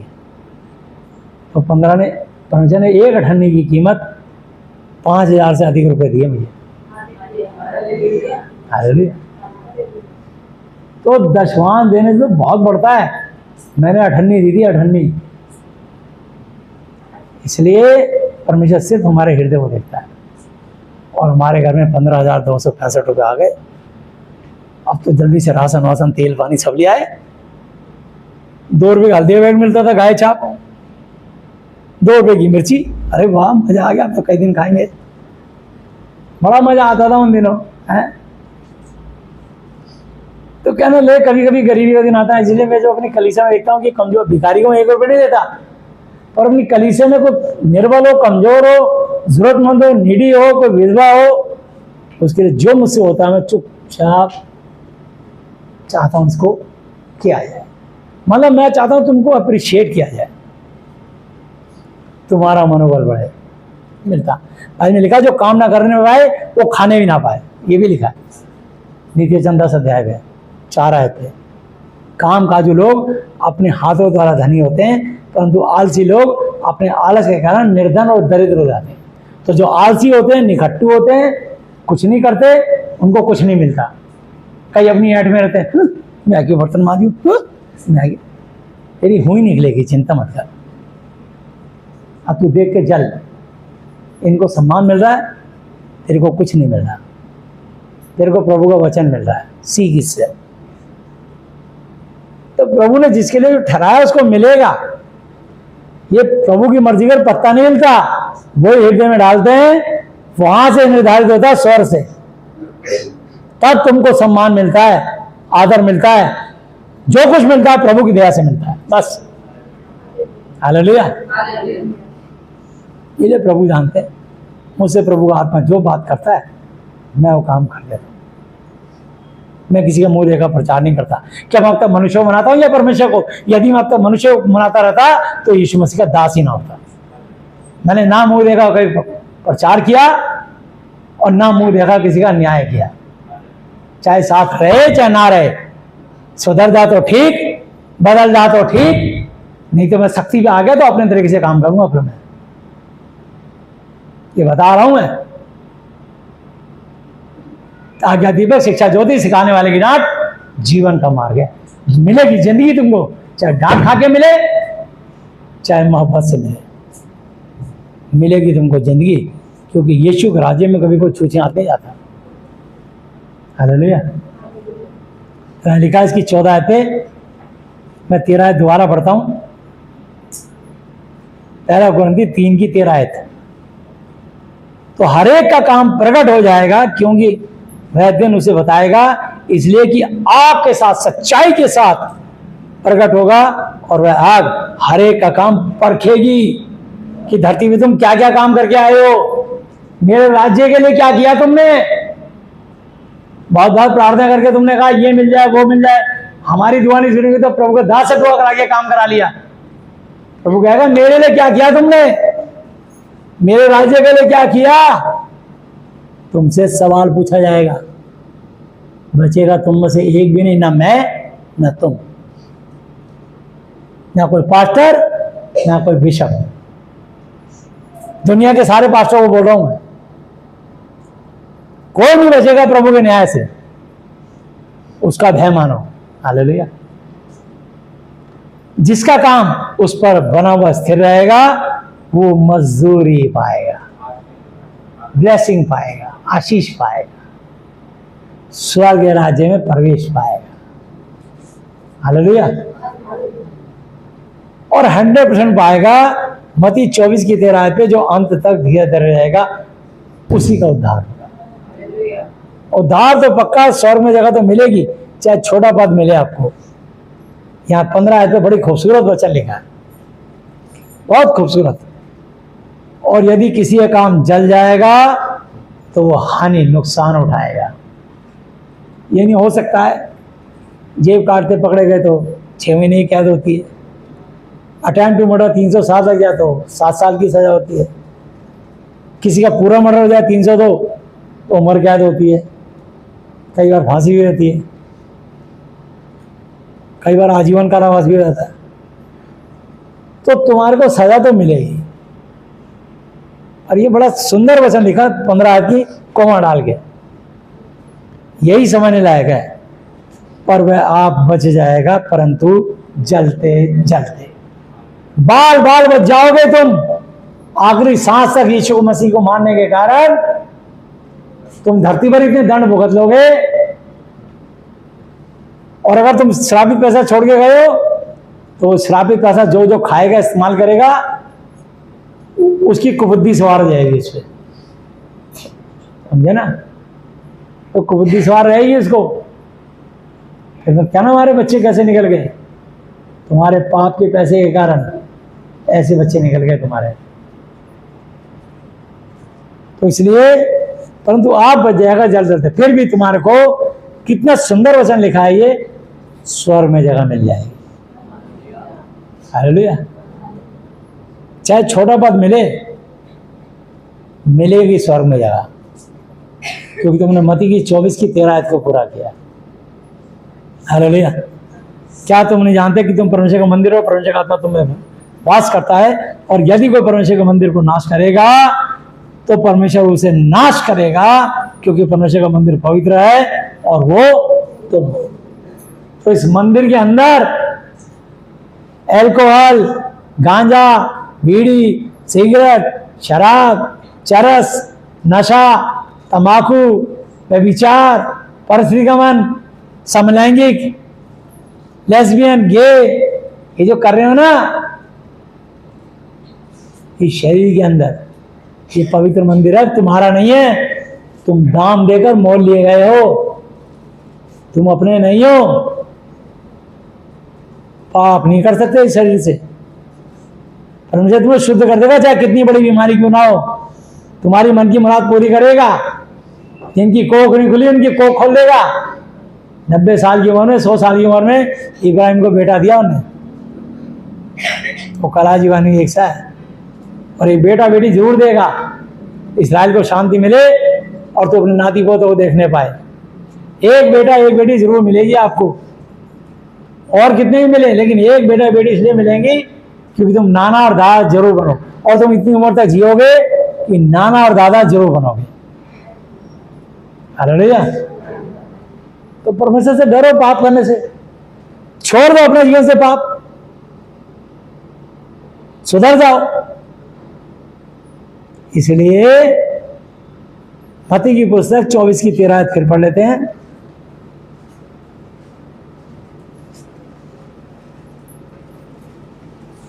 परंतु जो अंत तक धीरे धीरे रहेगा उसी का उद्धार होगा, उसी को मोक्ष मुक्ति स्वर्ग मिलेगा। जो मरते दम तक यीशु में बना रहेगा। और उसकी 35 आयत पे लिखा है, आकाश और पृथ्वी टल जाएंगे परंतु मेरा वचन कभी नहीं टलेगा। हालेलुया। और मत्ती की पुस्तक 3 की 13 आयत,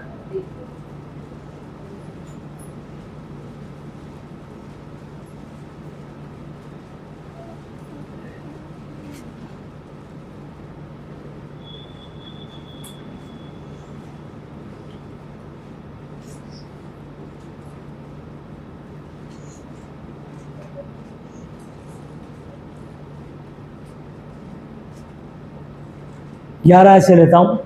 मैं तो पानी से तुम्हें मन फिराव का बपतिस्मा देता हूं, परंतु जो मेरे बाद आने वाला है यीशु मसीह नासरी, यूहन्ना कह रहा है, वो मुझसे अधिक शक्तिशाली है, मैं उसकी जूती उठाने के योग्य नहीं। वह तुम्हें पवित्र आत्मा और आग से बपतिस्मा देगा।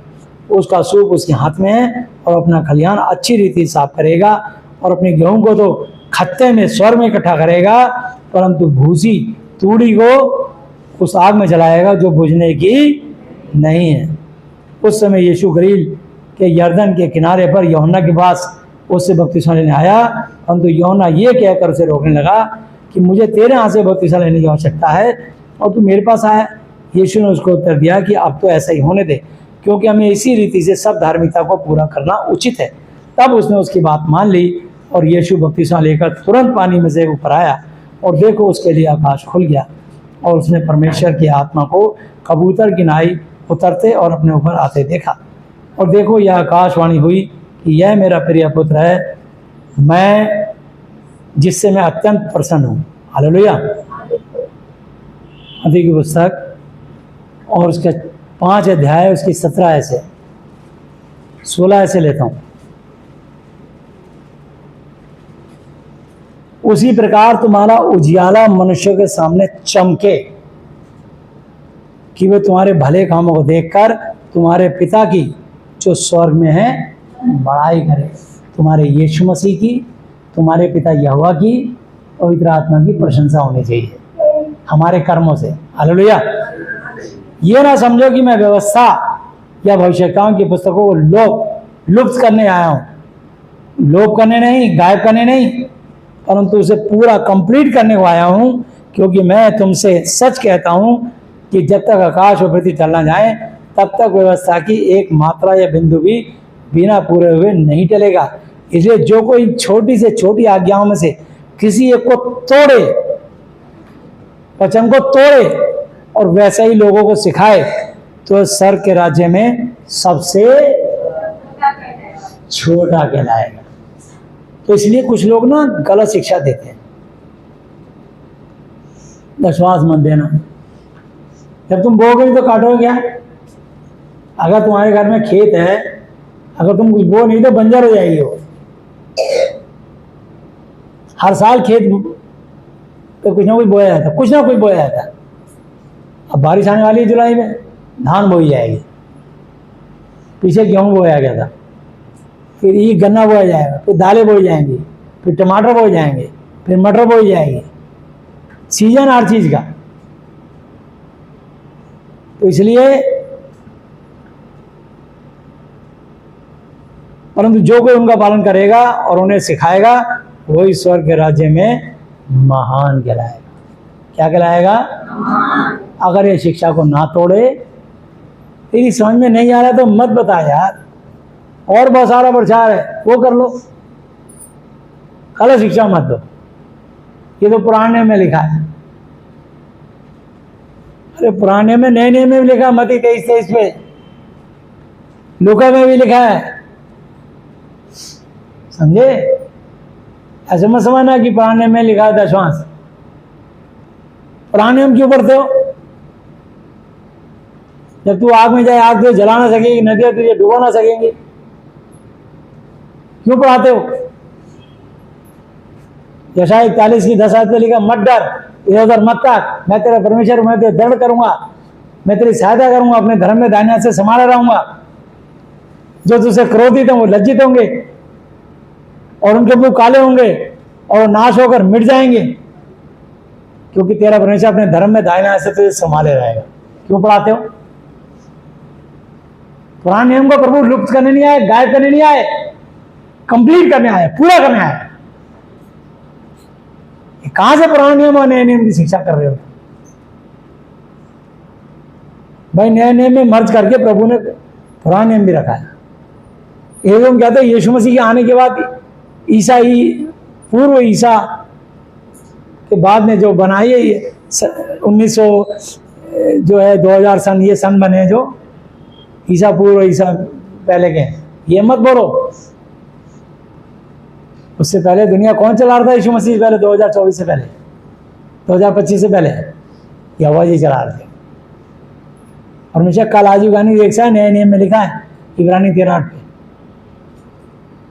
आप कुछ नियम बदल नहीं सकते। तुम्हारे समझ में नहीं आ रहा तुम चुप रहो, ज्यादा और स्मार्ट मत बनो।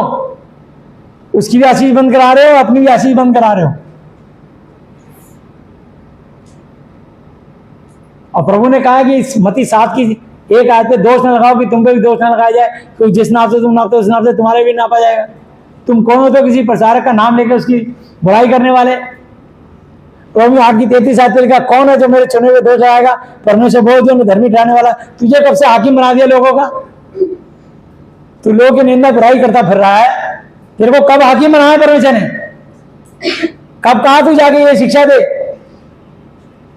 उसका नाम लेकर उसको गलत बोल, इसका नाम लेकर उसको गलत बोल। तू कोई परमेश्वर थोड़ी बन गया। परमेश्वर अपनी सेवा सौंपी है तुझे। एक अच्छे सेवक की तरह काम कर, ताकि स्वर्ग में तू महान कहलाए। इस वचन को तोड़ेगा, मरोड़ेगा, गलत शिक्षा देगा तो स्वर्ग में जाएगा जरूर, पर छोटा कहलाएगा तू, कि तू यहां पर अपने आप को बड़ा बनना चाह रहा है। और जो अपने आप को बड़ा बनाएगा वो छोटा कह जाएगा, और जो अपने को छोटा बनाएगा वो स्वर्ग में महान कहलाएगा। हालेलुया। गलत शिक्षा कभी मत दो। नहीं आता चुप रहो, क्योंकि परमेश्वर ने सबको सारा ज्ञान नहीं दिया। सब कुछ तो सिर्फ यीशु मसीह यहोवा जी पवित्र आत्मा के पास है। हम सबके पास कुछ ना कुछ है, टैलेंट है। जब छोड़ दिया तो चुका हुआ देता है, लेकिन सब कुछ सिर्फ यीशु मसीह के पास है। इसलिए हम सब कुछ पाने के लिए जो सब कुछ दे सकता है, अपने स्वर्गीय पिता से विनती प्रार्थना निवेदन करते हैं, उनको धन्यवाद के बलिदान चढ़ाते हैं, क्योंकि हमारे पास सब कुछ नहीं है। जब हम फंसते हैं, प्रभु हमें ये दे दिए, प्रभु एक छोटी सी नौकरी दे दी, 100 का 100% उसी का है यार। तुमसे 10% वो अपने सेवकों के लिए क्या रहा देने को। धरती का पैसा अमेरिका में नहीं चलता, यहाँ का इंडिया का पैसा, अमेरिका का डॉलर इंडिया में नहीं चलता। मनी एक्सचेंज करनी पड़ेगी तब चलेगा।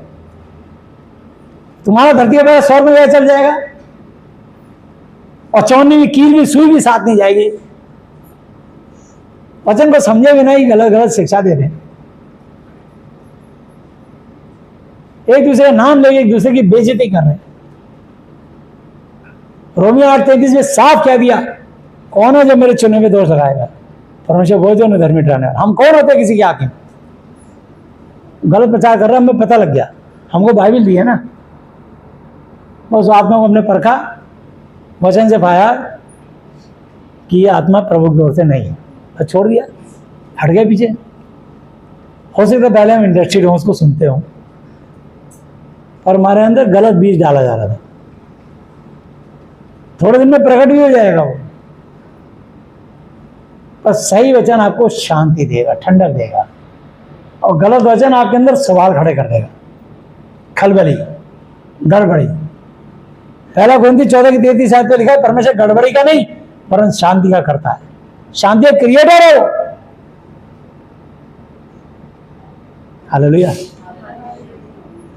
शांति देगा परमेश्वर आपको, बल्कि तुम्हारी गड़बड़ी दूर कर देगा ये वचन। तो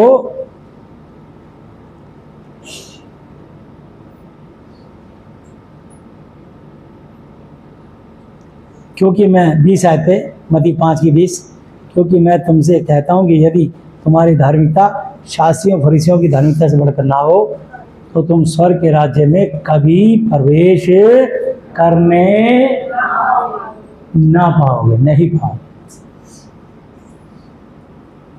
तो फरीसी लोग अपने आप को गद्दी में बैठे, उनसे बढ़कर तुम्हारी शिक्षा होनी चाहिए, उनसे बढ़ के तुम्हारा व्यवहार चाल चलन होना चाहिए। ये क्या यार, तुम संसारी हो गए, इंस्टाग्राम पे अपनी गंदी गंदी तस्वीरें डाल रहे हो, गंदी गंदी हरकतें कर रहे हो यीशु के अन्य जाति से प्यार कर रहे हो, अन्य जाति से खा पी रहे हो। पिछली बार प्रचार किया था यहोशू 23 की 16 से लेके 9 से लेके 16 तक, ऐसा डंडा फिरेगा पनपोगे नहीं दोबारा जिंदगी में। और जाके पढ़ लेना अपना यहोशू 23 अध्याय 9 से लेके 16 तक, जिनके अंदर लवोरिया का गंदा आत्मा है, व्यभिचार का, वो पढ़ लेना जाके।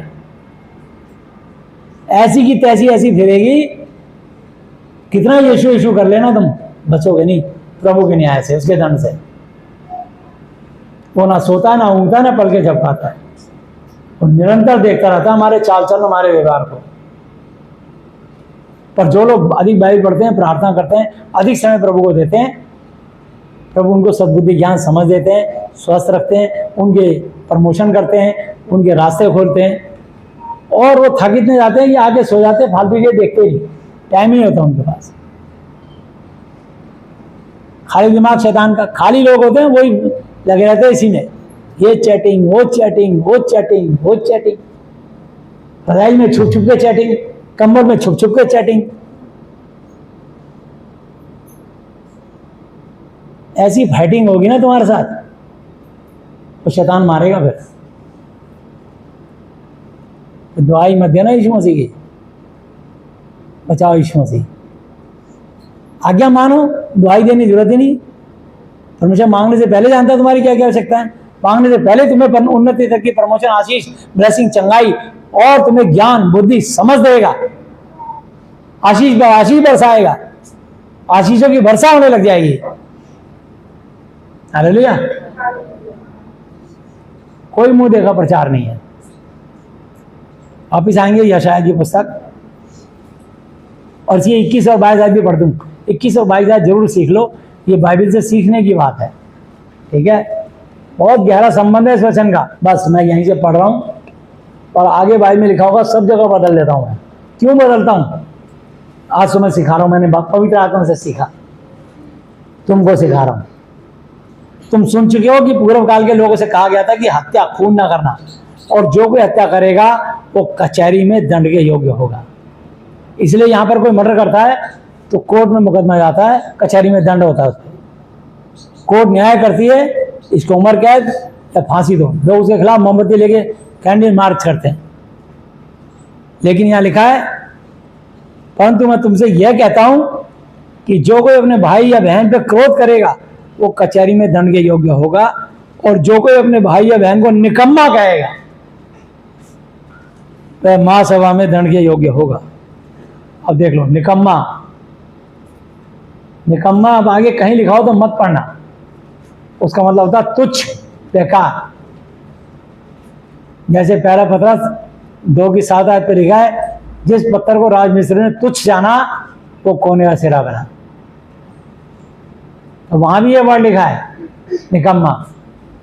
और आपको निकम्मा नहीं पढ़ना अब, नहीं तो कचहरी में तुम पे मुकदमा चलेगा, परमेश्वर की कचहरी में। और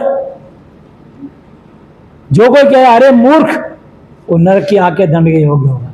एक मूर्ख कभी मत कहना किसी को। इसके बदले कहना ज्ञानी का उल्टा मतलब होता है अज्ञानी। नर का मतलब नारी, पुरुष स्त्री, दिन रात, विलोम शब्द। तो ज्ञानी का उल्टा क्या होता है? अज्ञानी। मूर्ख मत पढ़ना। यहां पे सीख लिया तुमने, अगर मूर्ख बोलोगे तो नरक की आग के दंड के योग्य होगा, नरक में डाले जाओगे। इसलिए थोड़ी जी रहे हैं कि हम नरक में जाएं। बोलो जाना चाहते हो? तो ये बाइबल सिखाती है, हमने कहीं अपनी तरफ से नहीं छापा। और ये वचन सबको नहीं पता रखते।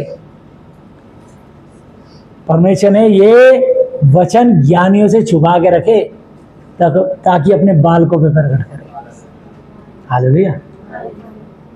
इन्हें बालक बनाता है, उन्हें समझाता है, पवित्र आत्मा समझाता है। तो इसलिए पूरी बाइबल में 1 कुरिन्थी 1:18 से लेके 6 बार लिखा है मूर्ख, मूर्खता, मूर्ख, मूर्खता। वहां आपको पढ़ना है अज्ञानी, अज्ञानता, अज्ञानी, अज्ञानता। एक जगह लिखा मूर्ख, मूर्ख का मतलब भी अज्ञानी होता है, ना समझ, पर मूर्ख नहीं है ये। तो अपने बच्चों को ये मूर्ख मत कहना, निकम्मा नहीं कहना, वरना कचहरी में दंड चलेगा। और मूर्ख बोला तो नरक की आग में जाओगे। आगे तुम्हारी मर्जी है, जो बोलना बोलो, मैं बहस नहीं कर सकता। लिखा है तुम तो जाओ, लिखते रहो, पढ़ते रहो।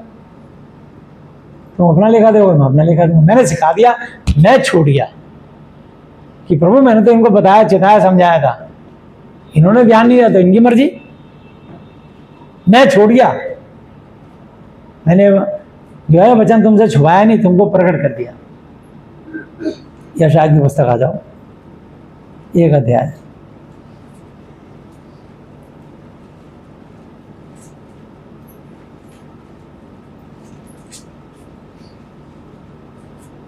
पांच आयत। तुम बलवा कर करके क्यों अधिक मार खाना चाहते हो? तुम्हारा सिर घावों से भर गया और तुम्हारा हृदय दुख से भरा है। नख से लेके सिर तक कहीं भी कुछ आरोग्यता नहीं, नाखून से लेके पैर के नाखून से लेके सर के बाल तक कुछ आरोग्यता नहीं, केवल चोट और कोड़े और मार के निशान, चिन्ह और सड़े हुए घाव हैं, जो दबाए गए, ना बांधे गए, ना तेल लगाया कर उनको नरमाए गए। समझे? इसलिए तुम्हारा देश उजड़ा पड़ा है, तुम्हारे नगर भस्म हो गए हैं, तुम्हारे खेतों को परदेसी लोग तुम्हारे देखते ही निकल रहे हैं। वह परदेसियों से नाश किए हुए देश के समान उजाड़ है और सियोन की बेटी दाग की बारी में झोपड़ी की तरह छोड़ दी गई। वो दाग की बारी होती है ना, अंगूर की बेल, उसकी छाया में पड़े, झोपड़ी की तरह छोड़ दी गई है। वह ककड़ी के खेत में छपरिया घिरे हुए नगर के समान अकेली खड़ी है। छप्पर डाल के खड़ा कर देते हैं, छपरिया के समान खड़ी है, बस एक टूटी फूटी झोपड़ी। इसलिए बहुत सारे लोगों का जीवन टूटा फूटा पड़ा है, वो वचन के अनुसार नहीं चल रहे, ईसाई धर्म के अनुसार चल रहे हैं, अपने पास्टर के अनुसार चल रहे। पास्टर के अनुसार नहीं चलना, बाइबल के अनुसार चलना। पास्टर गलत हो सकता है, महाति पवित्र साहब बाइबल का वचन, उसकी वाणी गलत नहीं हो सकती। हालेलुया। अगर मैं भी वचन से ना बोलूं, मेरी मत सुनना मानना, और वचन से बोलूं तो उसको जरूर सुनना, समझना, मानना।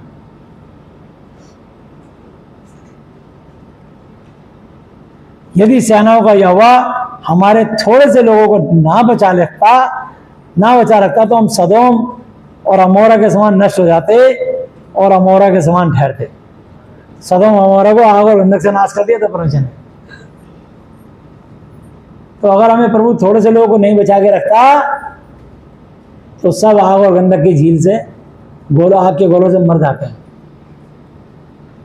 जैसे लूत, उसकी पत्नी और 2 बच्चे बचे थे, पूरा सदोम अमोरा नाश हो गया। और कहा था पीछे मुड़ के मत देखना, और उसकी पत्नी ने पीछे मुड़ के देखा, नमक का खंभा बन गई, आज्ञा तोड़ते ही।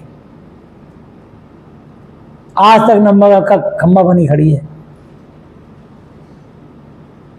आज्ञा मत तोड़ना परमेश्वर की, ये बता रहा हूं आपको। हे सदोम के न्यायियों, यहोवा का वचन सुनो। हे अमोरा की प्रजा, हमारे परमेश्वर की शिक्षा पर कान लगा। क्या लगा? यहोवा यह कहता है, तुम्हारे बहुत से मेल बलि मेरे किस काम के हैं? मैं तो मेढ़ों के होम बलि होम बलियों से और पाले हुए पशुओं की चर्बी से उकता गया हूं, अधा गया हूं। बदलना पड़ेगा तुमको और मुझको। जहां हम गलत है वचन से हट के जी रहे हैं, मुझको और आपको बदलना पड़ेगा। और नहीं बदलेंगे तो चोट पे चोट खाते रहेंगे। रोमियो 10 की 11 लिखा, जो कुछ महाती पवित्र शास्त्र में कभी लज्जित नहीं होगा। फिर तुम लज्जित क्यों हो रहे हो?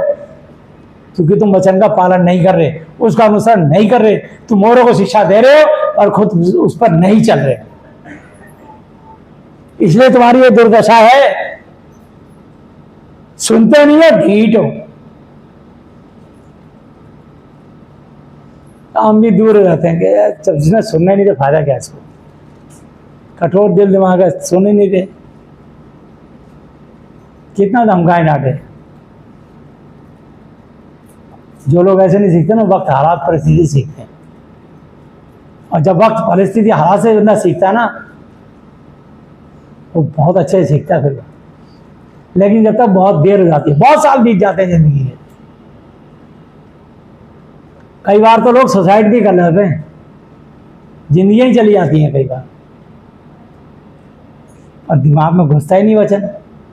औरों को प्रचार कर रहे हैं, खुद नहीं घुस रहा, क्योंकि वचन को पकड़ ही नहीं रहे। थोड़ी देर बाइबल खोली, आत्मिक हुए, बाइबल बंद करते ही शारीरिक हो गए।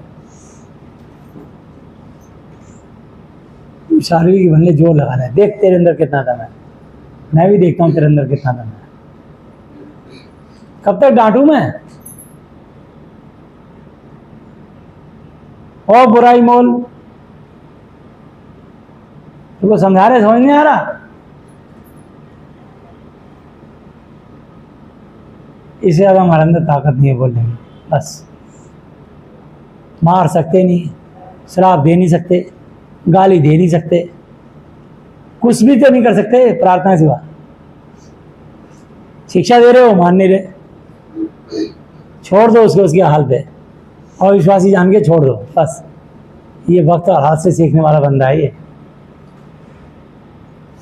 उसी के अनुसार सीखेगी, सीखेगा सीखेगी, छोड़ दो उसको। अरे ऐसा शिक्षक मिला तुमको, एक एक बात खोल के खरी बोलता है, तब तुम्हें समझ नहीं आ रही।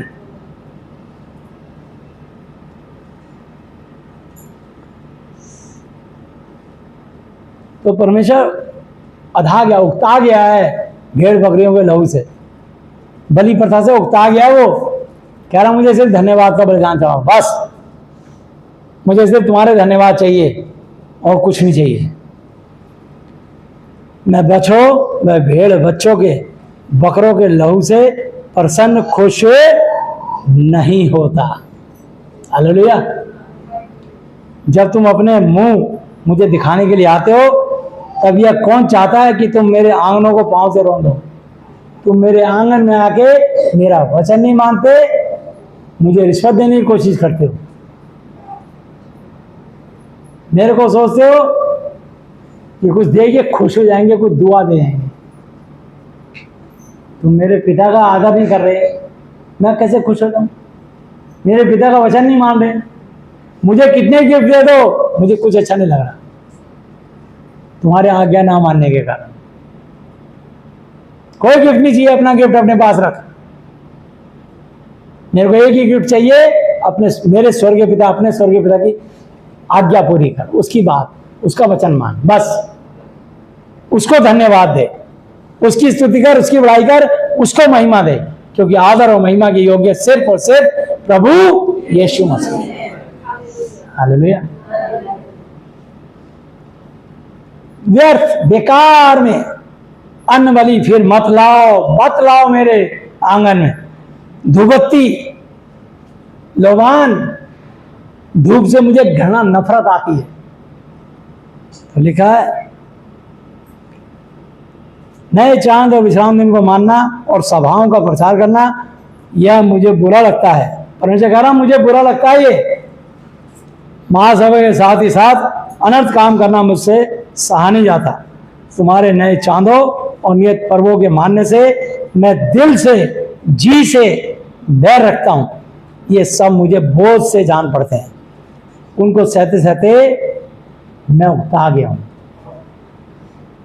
बाइबल में लिखा तुम सत्य को जानोगे, सत्य तुम्हें स्वतंत्र करेगा। यूहन्ना 8:32 पे, यूहन्ना 14:66 पे लिखा, यीशु ने से कहा कि इस दुनिया का मार्ग भी मैं ही हूँ, सत्य भी मैं ही हूँ, जीवन भी मैं ही हूँ। बिना मेरे द्वारा कोई पिता परमेश्वर यहोवा तक नहीं पहुंच सकता।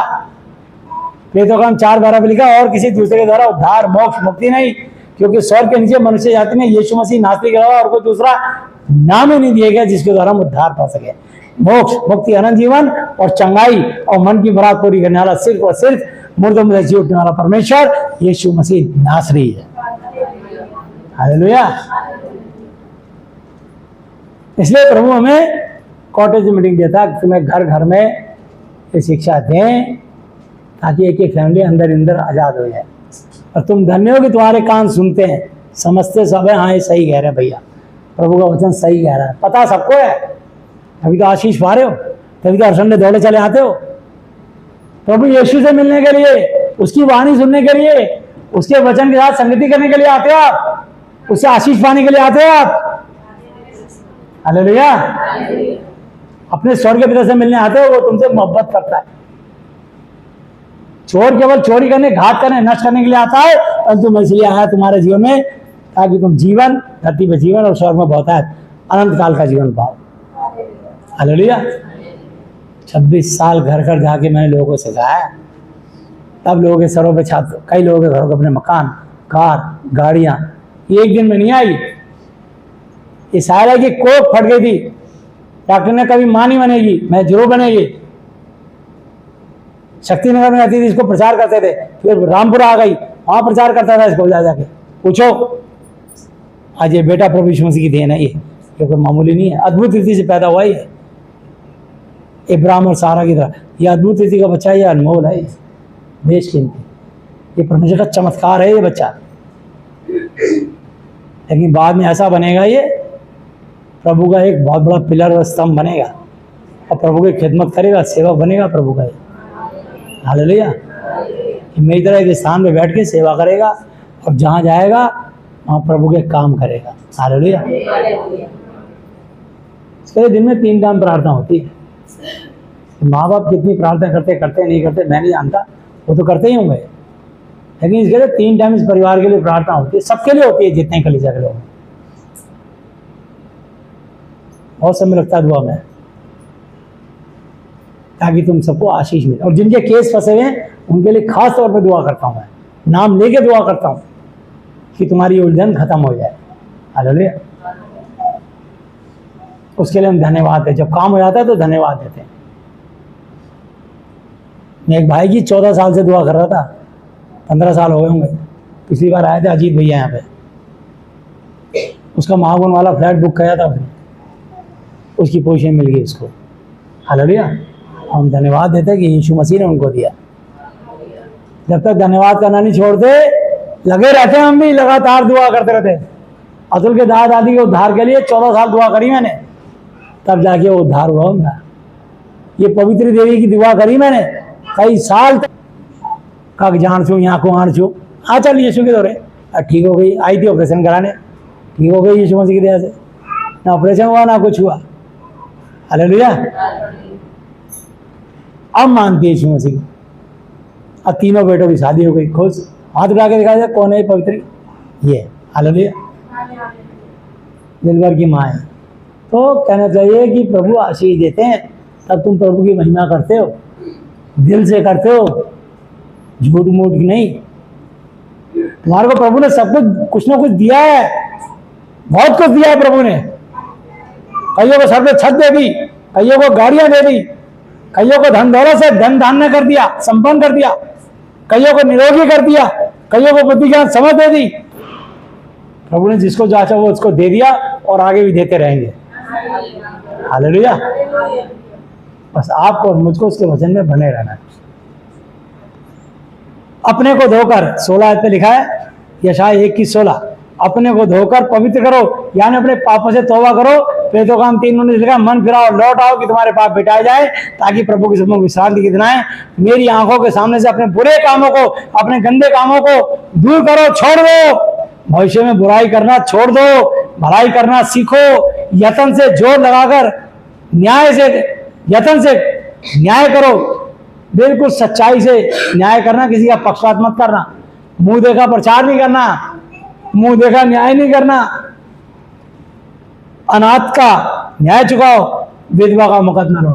अगर कोई विधवा औरत को सता रहा है, हमारी कलीसिया की भेड़ है, उस औरत की जो मदद हो सकती है, केस मुकदमा कुछ भी होगा, हम उसके लिए तुरंत खड़े होंगे। हालेलुया, क्योंकि प्रभु की आज्ञा है।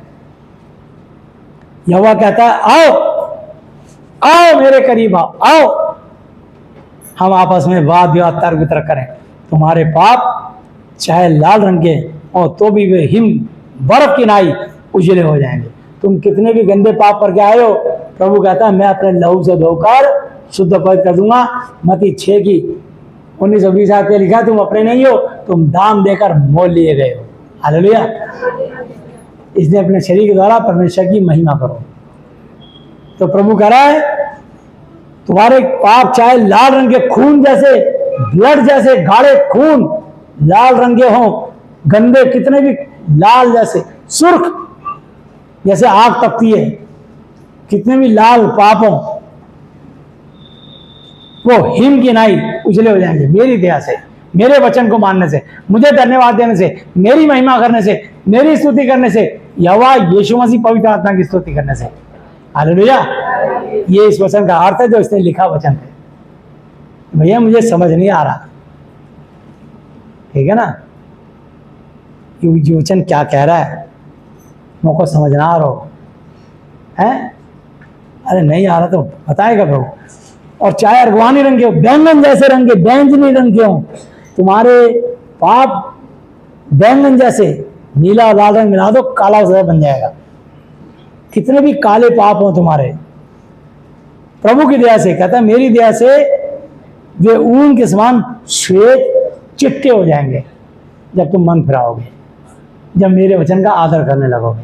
हालेलुया, यदि तुम आज्ञाकारी होकर मेरी मानो तो इस देश के उत्तम से उत्तम, बढ़िया से बढ़िया पदार्थ खाओगे, आशीषें पाओगे। और यदि तुम ना मानो और बलवा दंगा फिसाद करो, झूठ और बेईमानी करो, पाप और छल कपट करो, तो तलवार से मारे जाओगे, तलवार से मारे जाओगे, शैतान की तलवार से। ये ध्यान रखना, परमेश्वर का वचन है। योना 15:7, यदि तुम मुझ में बने रहो, मेरा वचन तुम में बना है, तो जो चाहो मांगो तुम्हारे लिए हो जाएगा। रोमियो 2:13, क्योंकि परमेश्वर की व्यवस्था के सुनने वाले धर्मी नहीं, और व्यवस्था पर चलने वाले धर्मी रह जाएंगे। वचन पे चलना पड़ेगा, सुनने से, पढ़ने से, प्रचार करने से नहीं कि पास्टर धर्मी बन गया। पास्टर को भी वचन को मानना पड़ेगा, बिशप को भी वचन को मानना पड़ेगा। तलवार से मारे जाओगे। और यहोवा का यही वचन है, जो नगरी सती थी सो क्यों कर व्यभिचारिणी हो गई, वह न्याय से भरी हुई थी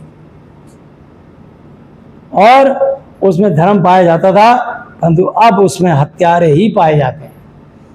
पहले वो न्याय से भरी हुई थी, मेरा डर मानती थी,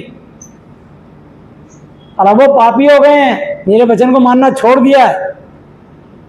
पहले धर्म था उसमें, अब अधर्मी हो गए लोग, परंतु अब उसमें हत्यारे ही पाए जाते हैं। तेरी चांदी धातु का मैल हो गई है, तेरी चांदी पे मैल चढ़ गया है, तेरे पवित्र जीवन के ऊपर ज्यादा आशीषें मिलने से चर्बी चढ़ गई है, तुम पाप में बिगड़ गए। हर आदमी का टच स्क्रीन का मोबाइल है, इससे प्रभु की महिमा कम और गंदगी ज्यादा देखते हो, करते हो। मैल चढ़ गया, मैल दिल और दिमाग में, हमारे दिमाग और दिल में गंद चढ़ गया, मैल। इसलिए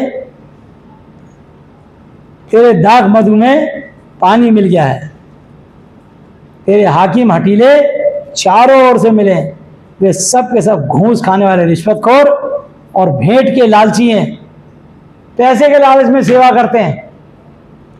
वे अनाथ का न्याय नहीं करते और ना विधवा का मुकदमा अपने पास आने देते हैं। इस कारण प्रभु सेनाओं का यहोवा, इस्राएल के शक्तिमान की यह वाणी है, सुनो मैं अपने शत्रुओं को दूर करके शांति पाऊंगा, चैन पाऊंगा।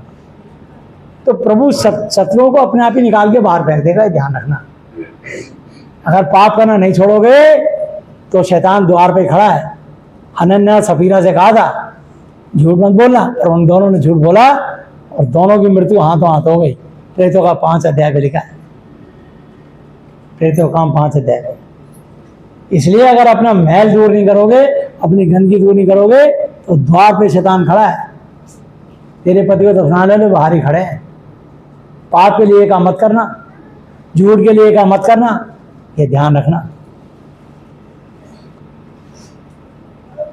सुनो, मैं अपने शत्रुओं को दूर करके शांति पाऊंगा और अपने बैरियों से पलटा लूंगा, और मैं तुम पर हाथ बढ़ाकर तुम्हारा धातु का मैल पूरी रीति से भस्म करूंगा और तुम्हारा रांग पूरी रीति से दूर करूंगा। तुम्हारे पाप, तुम्हारे गुनाह पूरी रीति से दूर करूंगा। तुम मेरे पास आ गए हो क्योंकि मैंने तुमको चुन लिया है।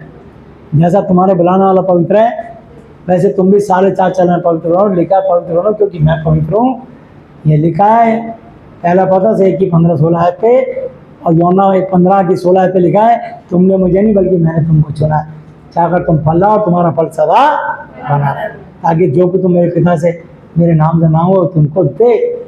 इसलिए प्रभु हमारे मैल को दूर कर देगा अपनी शिक्षा से, अपने वचन से, अपनी सामर्थ से।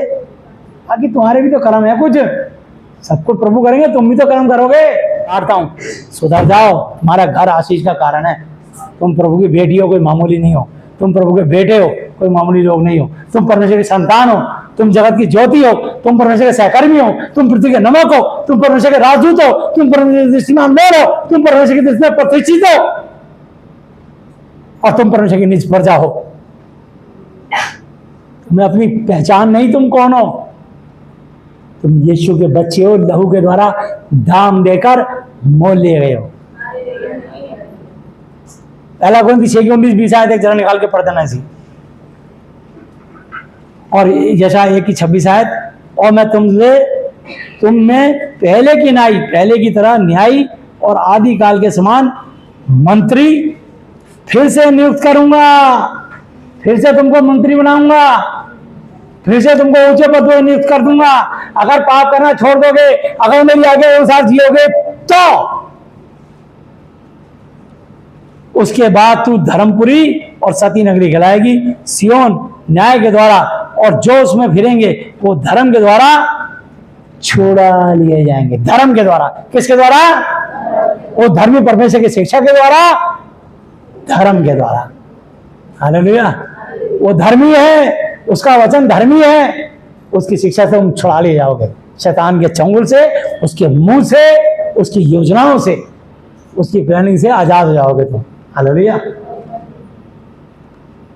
परंतु बलवैयों ने, ताकतवर लोगों ने, ज्ञानियों लोगों ने, जो बाइबल का नॉलेज रखते हैं, बलवैयों और पापियों का एक संग नाश होगा, और जिन्होंने यहोवा को त्यागा है उनका अंत हो जाएगा। अगर परमेश्वर को त्याग दिया, छोड़ दिया, तुम्हारा अंत होना निश्चित है, निश्चित है तुम्हारा अंत होना।